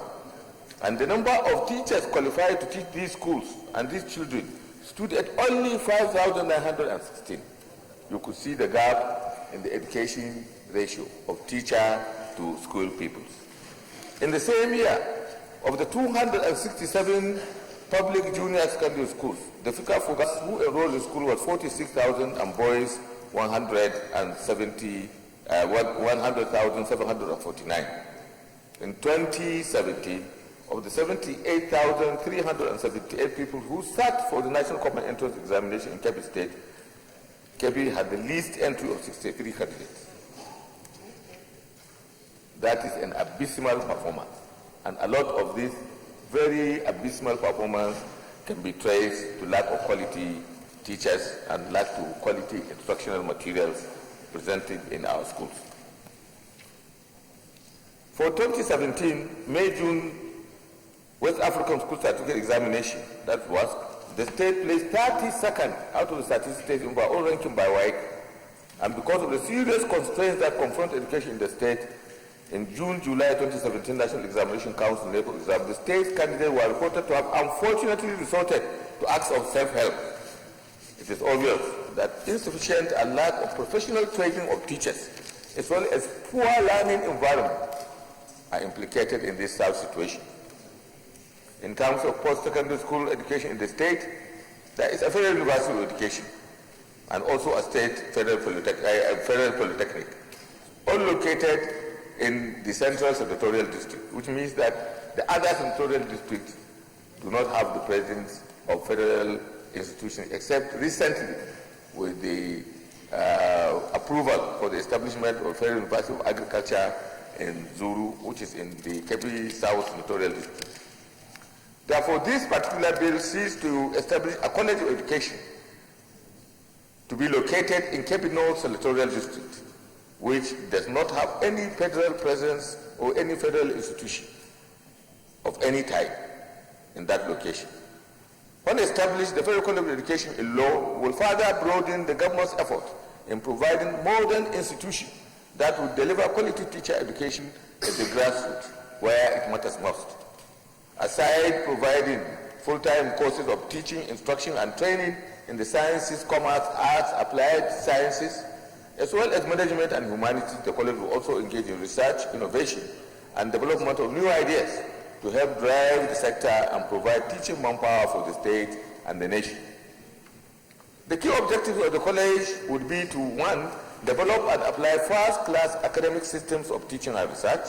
2, train, develop, and qualify the right caliber of teachers to help bridge the existing gaps in schools and colleges. And 3, engage in such other areas and fields of applied learning as will serve the manpower needs of Kebbi State and Nigeria. Mr. President, my distinguished colleagues, let me also stress the fact that location of the college site in Ilo at the far northwestern corner of Nigeria, neighboring both Niger and Benin republics. What this means is that the place has a clear and crying need for federal government presence, and the Federal College of Education will be one of the ways of restoring and re-strengthening the citizens' sense of belonging to this nation. Beyond this, my respected colleagues, citing the college there, will also end the dependency of parents in sending their children to train in neighboring countries. The national security implication of this should not be lost on all of us. Otherwise, people learning from other countries will come with obvious kind of cultures, and the security implications for our nation could only be imagined. Also, when established, the College of Education will become a socio-economic growth point, generation much needed fresh blood of human capital, ideas and skills which our country really needs urgently. The importance of intervening at this level can better be seen in the context of the broader vision of government as contained in some specific objection of the country's national policy on education, namely that the policy intent and content of primary and basic education has been designed to ensure effective inculcation of enduring literacy and numeracy skills in our children. And also, more importantly, to lay a sound basis for scientific and reflective thinking, as well as give citizenship education as a basis for effective participation in and contribution to the life of the society and the nation.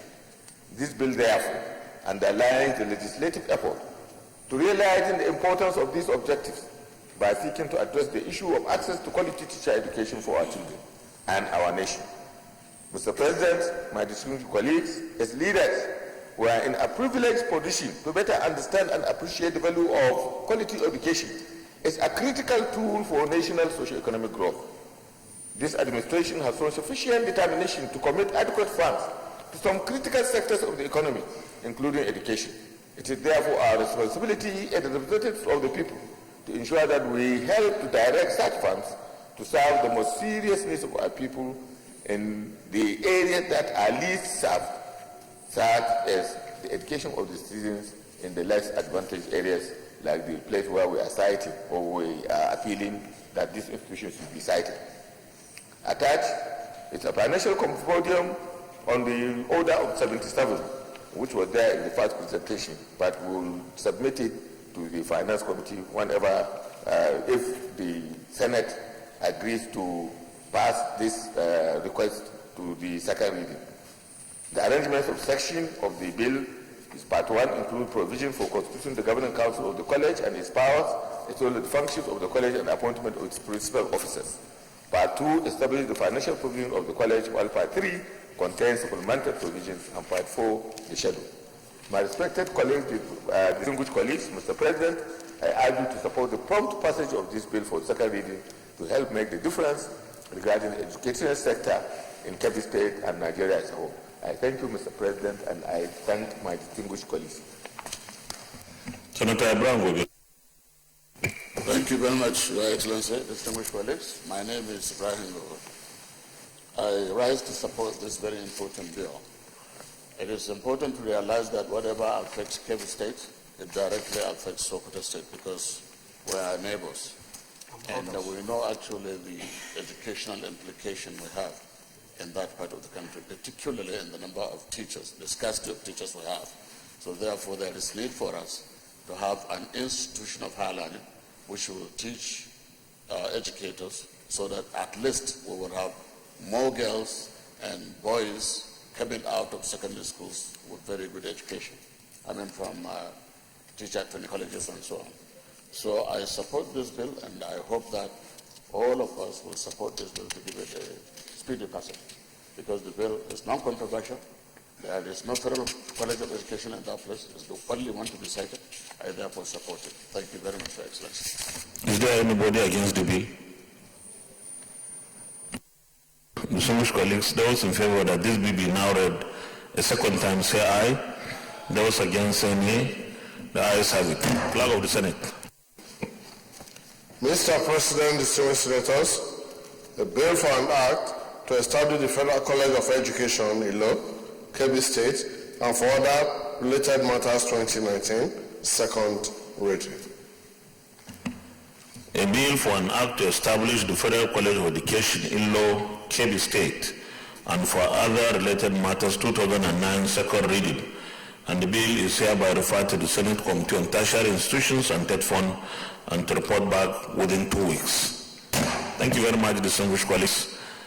Senate Leader, we take motions. Thank you, Mr. President. My highly respected and distinguished colleagues, the fifth order of the day is a motion standing in the name of distinguished Senator Obasani and 13 others on the urgent need to address the prevalence of modern slavery in Nigeria. Mr. President, you may wish to invite Senator Obasani to move the motion. Senator Obasani. Mr. President, my distinguished colleagues, my name is Obasani. I represent Kaduna Central. The motion is on the urgent need to address the prevalence of modern slavery in Nigeria. The Senate notes with serious concern that over 300 persons, including 77 children, were discovered by the police in chains in Rigasa, Igabi local government area of Kaduna State on Thursday, 26 September 2019. Notes that 147 persons, most of whom are children and young adults, were rescued from an illegal religious rehabilitation center in Igabi local government area of Kaduna State on the 19th October 2019. Further note that 11 persons were rescued from 2 unauthorized rehabilitation centers in Zaria, Kaduna State on Thursday, 22nd October 2019. Regrets that apart from bearing scars inflicted on their bodies and injuries sustained from torture, some of the victims had been sexually abused while 3 people died in custody.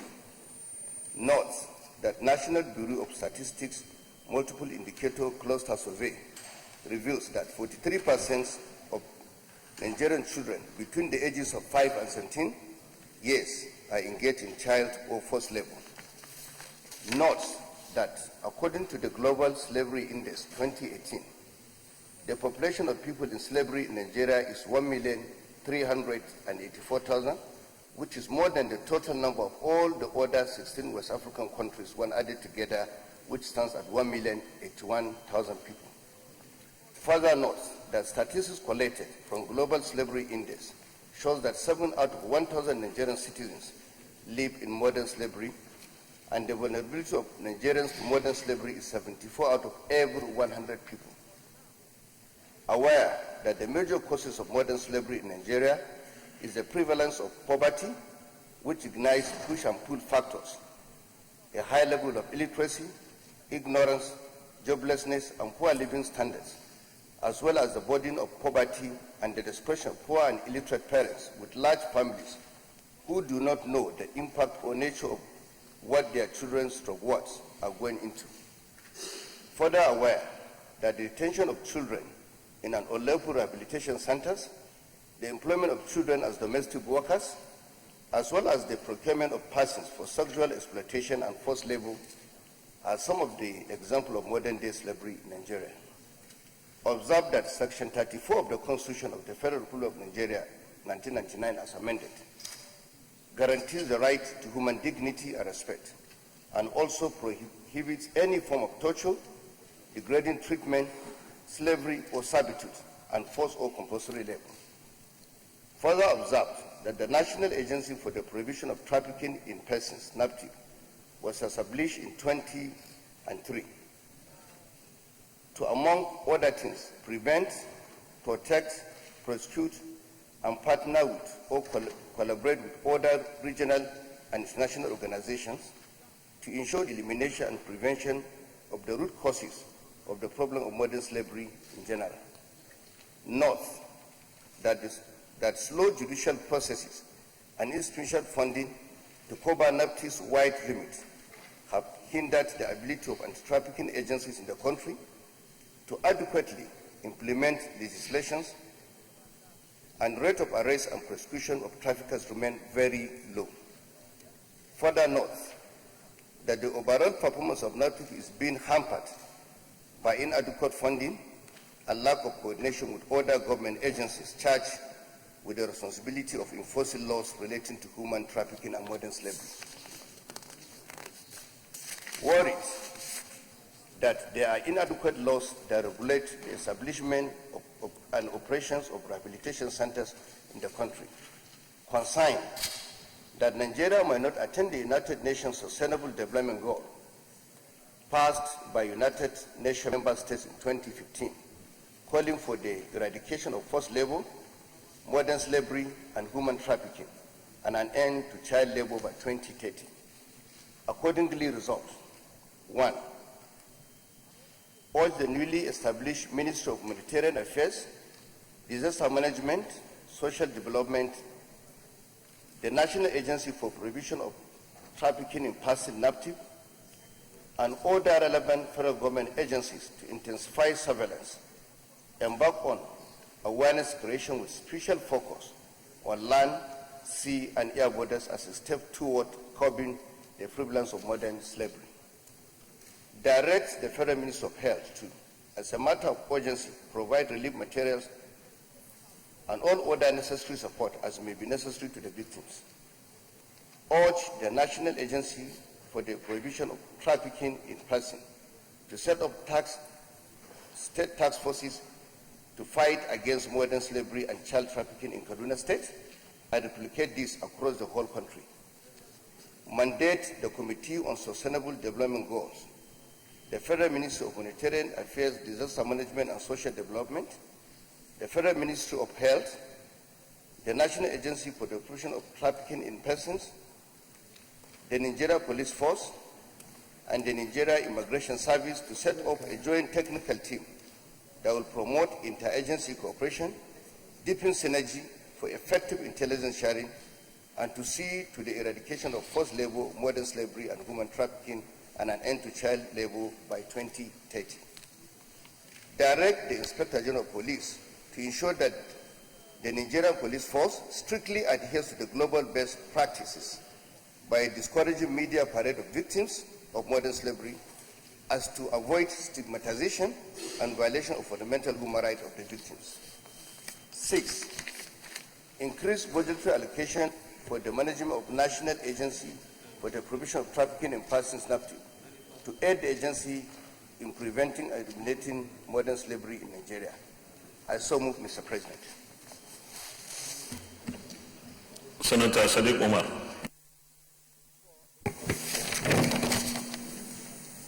Thank you, Mr. President. Mr. President, my distinguished colleagues, I am Sadiq Sulaiman Umar. I represent the good and decent people of Kwara North. I rise to second the motion ably moved by Senator Sani Uba that is urgent need to address the prevalence of modern slavery in Nigeria. I so second. I take my Mr. President, my distinguished colleagues, looking at the statistics, it is not only worrisome but very embarrassing.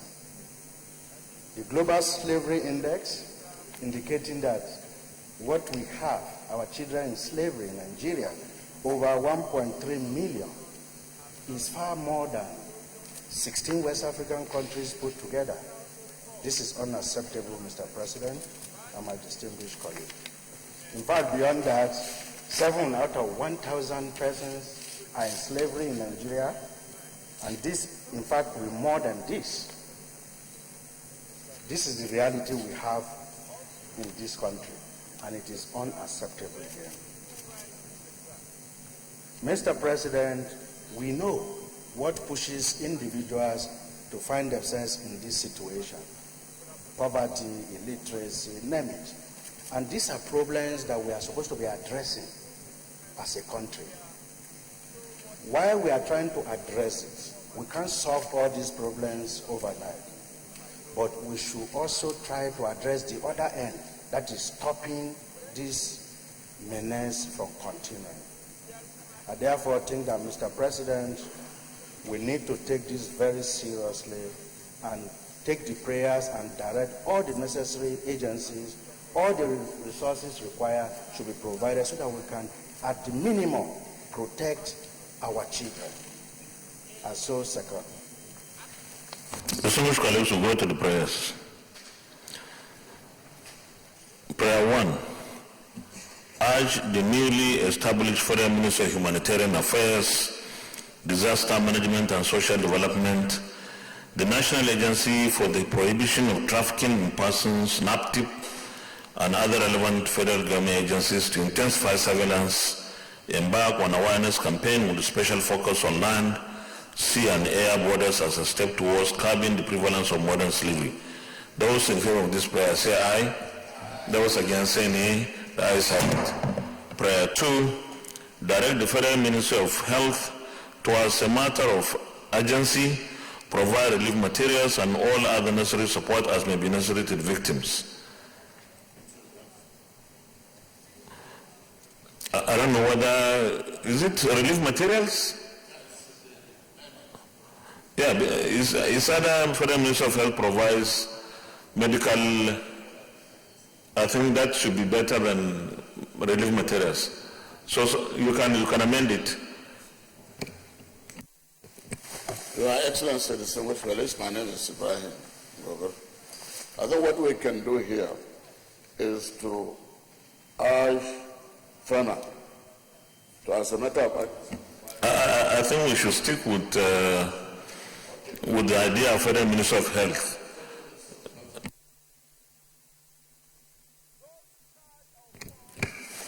To provide, we urge the Federal Ministry of Health as a matter of urgency to provide medical materials and all other necessary support as may be necessary to the victims. Second to the amendment. Yeah, Senator Bamidele. Mr. President, Michael Okwemi Bamidele, I represent Ekiti Central, and I'm happy, Mr. President, to second the motion as moved by Senator Kubir. Distinguished colleagues, those in support of prayer 2 as amended, say aye. Those against, say nay. The ayes have it. Prayer 3, urge the National Agency for the Prohibition of Trafficking in Persons, NAPTIP, to set up state task forces to fight against modern slavery and child trafficking in Kaduna State and replicate this across the whole country. Those in support of prayer 3 say aye. Those against, say nay. The ayes have it. Prayer 4, mandate the Committee on Sustainable Development Goals, SDGs, the Federal Minister of Humanitarian Affairs, Disaster Management and Social Development, the Federal Minister of Health, the National Agency for the Prohibition of Trafficking in Persons, NAPTIP, the Nigeria Police Force, and the Nigeria Immigration Service to set up a joint technical team that will promote interagency cooperation, deepen synergy for effective intelligence sharing, and see to the eradication of forced labor, modern slavery, human trafficking, and an end to child labor by 2030. Those in support of this prayer say aye. Those against, say nay. The ayes have it. Prayer 5. Direct the Inspector General of Police to ensure that the Nigeria Police Force strictly adheres to the global best practices of discouraging media parade of victims of modern slavery so as to avoid stigmatization and violation of fundamental human rights of the victims. Those in support of this prayer say aye. Those against, say nay. The ayes have it. And prayer 6, increase budgetary allocation for the management of National Agency for the Prohibition of Trafficking in Persons, NAPTIP, to aid the agency in preventing and eliminating modern slavery in Nigeria. Those in favor of prayer 6 say aye. Those against, say nay. The ayes have it. Leader of the Senate.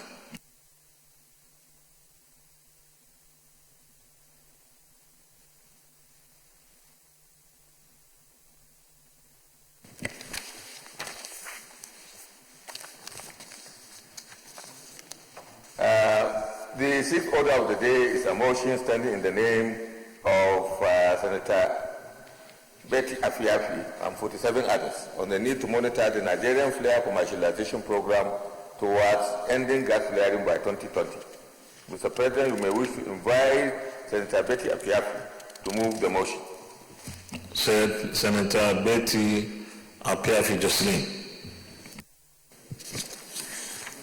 Mr. President, distinguished colleagues, the motion is on the need to monitor the Nigerian gas flare commercialization program towards ending gas flaring by 2020.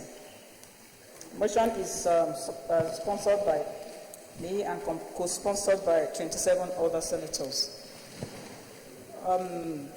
The Senate notes that gas flaring is the burning of natural gas that is associated with the extraction of crude oil.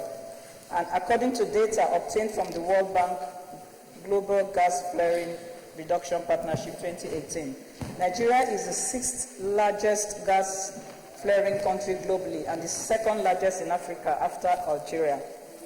The Senate also notes that there has been long outstanding laws against flaring of associated natural gas in Nigeria, which actions has indeed been illegal since 1984. Though most of the laws are subjective, Section 3(1) of the Associated Gas Rejection Act, Cap A25 LFN 2004, states that no company engaged in the production of oil and gas shall, after 1st of January 1984, flare gas produced in association with or without the permission in writing of the minister. The Senate is concerned about the huge revenue loss due to the unrelenting gas flares in the country. Flaring of associated natural gas is quite simply burning money. In 2018 alone, according to a data obtained from the Nigerian National Petroleum Company, NNPC, oil and gas firms operating in the country flared a total of 215.9 billion standard cubic feet of natural gas, amounting to a loss of revenue of over 197 billion naira.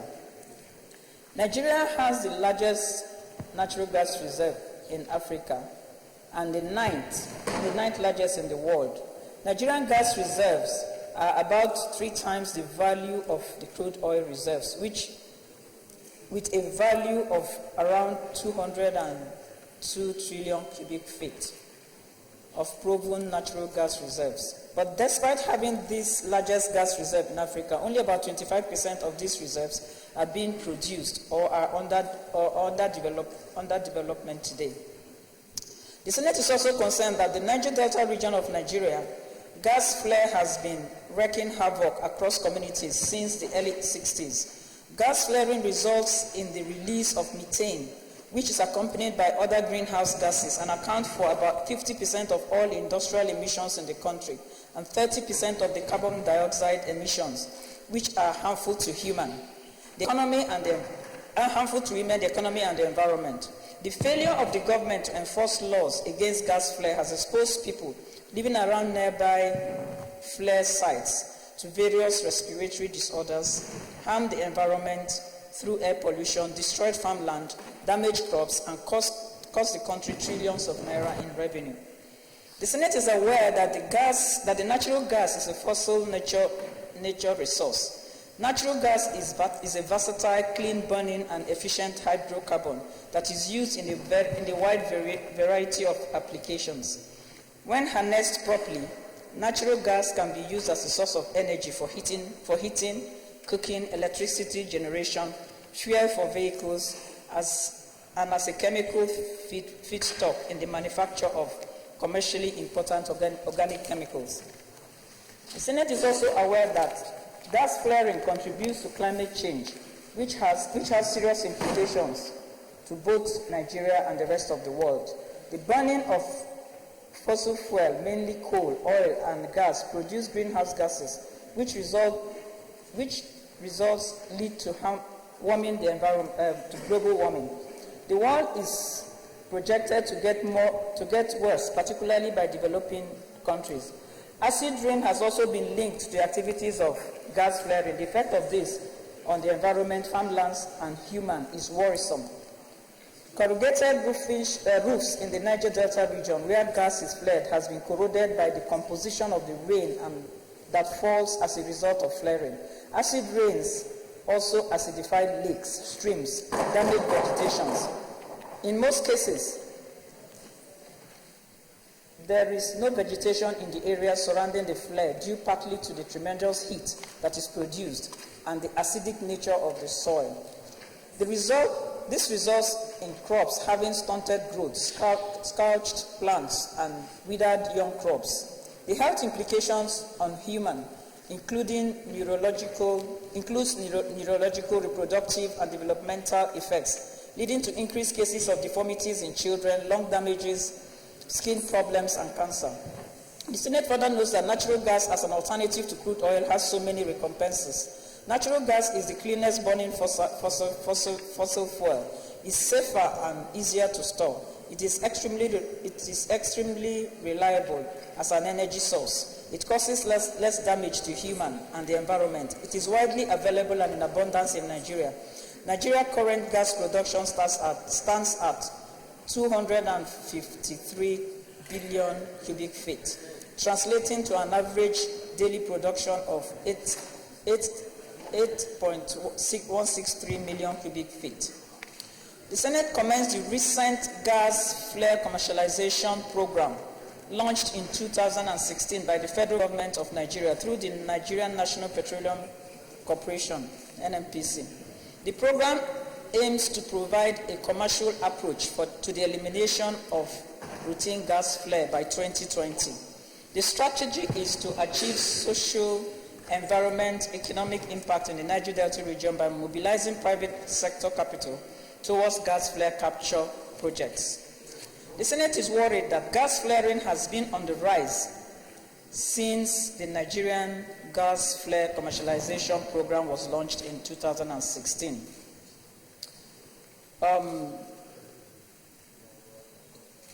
The data gathered from the Nigerian Oceanic and Atmospheric Administration shows that from 2018, Nigeria seems to be burning more gas, or Nigerian gas seems to be burning more intense than it has ever been in the past 5 years, which evidently led to the country being ranked 6th in the list of gas flaring nations from the 7th position it had before. The Senate is worried that lack of enforcement of the law on gas flaring in previous years is thwarting the government's projected deadline of 2020 to end routine associated gas flaring. The year 2019 is coming to an end, and there seems to be a lack of commitment to enforce the law on gas flaring. So it is therefore very necessary for actions to be taken through fines, penalties, alternative technology investments to achieve the 2020 deadline. The Senate is further worried that if the Nigerian gas flare commercialization program is not implemented by 2020, Nigeria will be left behind, as global trends indicate that crude oil is becoming obsolete, and there is no better time than now to intensify the efforts in natural gas production. Mr. President and distinguished colleagues, this motion has been standing in the committee for a very long time before it's presented. So you can see that the first resolution is a bit outdated. So I'd like to make an amendment to the resolution 1A. By the time this motion was sent to the committee, with the House committees were not formed yet. So resolution 1A will now read, mandate the Committee on Petroleum Downstream to monitor the implementation of the Nigerian gas flare commercialization program. And the second is review the recommendation and recommend upward penalties for non-compliance in line with global best practices. The Senate will finally resolve by urging the federal government of Nigeria to intensify efforts to diversify from crude oil to natural gas production. I so move.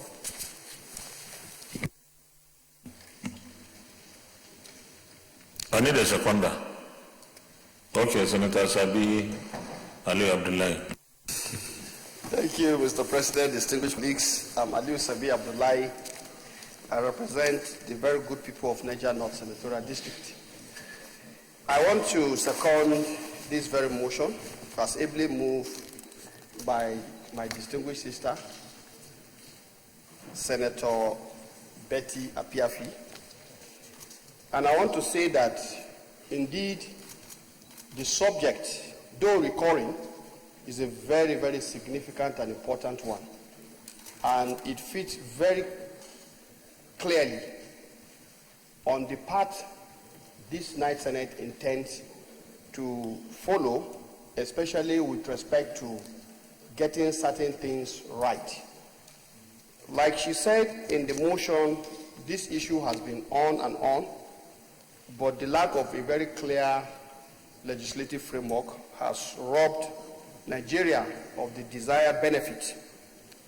Incidentally, when you look at the current challenges of climate change and what gas flaring portends for the country, she talked about acid rain. And of course, one could remember or recalled, I think some 1-2 years back, when there was an outcry in Port Harcourt about some black soot, people finding it difficult to even move about, because as you are moving, if you walk for a very long distance, if you are putting on a white cloth, by the time you get to the end of your journey, perhaps the cloth is black. So these are all the impact as it affects the life and the quality of life, for that matter, of our citizens. And I think what she is trying to do in this motion is apt, and I want to support it fully, and I call on my colleagues to also support that. But of note, Mr. President, distinguished colleagues, is the issue of the loss of revenue. And I think, given the fact that we're trying to squeeze every available revenue into the pot of the Federation, to enable us actualize the very lofty, ideals or ideas that we are canvassing in this hollow chamber. This bill is commendable, and I want to urge my colleagues to support it. With respect to even the prayers, perhaps when we get there, we'll look at it. But let me say that it is timely, and if it is properly followed up, there are opportunities. You can round up to. We'll go to the prayers. Prayer number 1. Mandate the Senate Committee on petroleum downstream. I think it's supposed to be gas, just like the leader said, to monitor implementation of the Nigerian gas flare commercialization program. So, leader, you are amending that prayer. Okay. So those in favor of prayer 1 as amended, say aye. Those against, say nay. The ayes have it. Prayer 2, review and recommend upwards penalty for non-compliance in line with global best practices. Those in favor of this prayer, say aye. Those against, say nay. The ayes have it.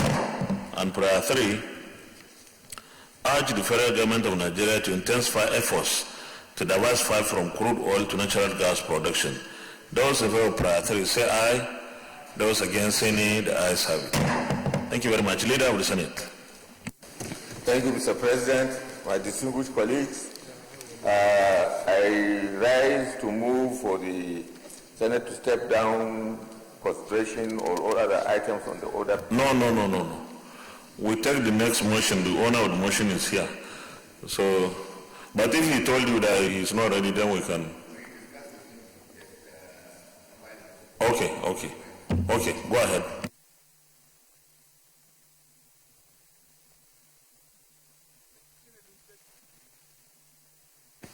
For this distinguished Senate to step consideration of all other items on the order paper to another legislative day. I so move, Mr. President. Minority Leader. I rise to second the motion heavily moved by the leader that we step down all other items on the order paper to the next legislative day. Those in favor of the motion that we stand down the consideration of the remaining items on the order paper till another legislative day, say aye. Those against, say nay. The ayes have it. Senate Leader. Thank you, Mr. President. My distinguished colleagues, I rise to move the motion for the adjournment of the Senate to tomorrow, 7 November 2019 at 10 a.m. prompt. I so move. Minority Leader. I second the motion moved by the leader that the Senate adjourns to tomorrow, the 7th of November at 10 a.m. prompt. I so second. Distinguished colleagues, before I put the question, there is a list of delegations to Lagos and Bauchi. These are condolence visits as a result of the motions we took yesterday and today. So the delegation to Lagos will be led by the Senate Deputy Chief Whip, Senator Sabi Abdullah Aliu, and other senators on the team, Senator George Thompson Sekibo, Senator Ben Owaju Senator Mohamed Hassan Gusau, Senator Oloremi Tinubu, Senator Solomon Adiola Olamileko, Senator Bayo Shuno, Senator Bulus Amos. These colleagues will represent the Senate in Lagos. And the Bauchi delegation will be led by the Chief Whip of the Senate, Senator Oji Uzokalu. The other senators on the delegation are Senators Halluru Jika, Senator Lawale Hayagumau, Senator Mohamed Adamu Bulkachua, Senator Abdullahi Gobir, Senator Francis Fadausi, Senator I.D. Gyang, and Senator Clifford Odia.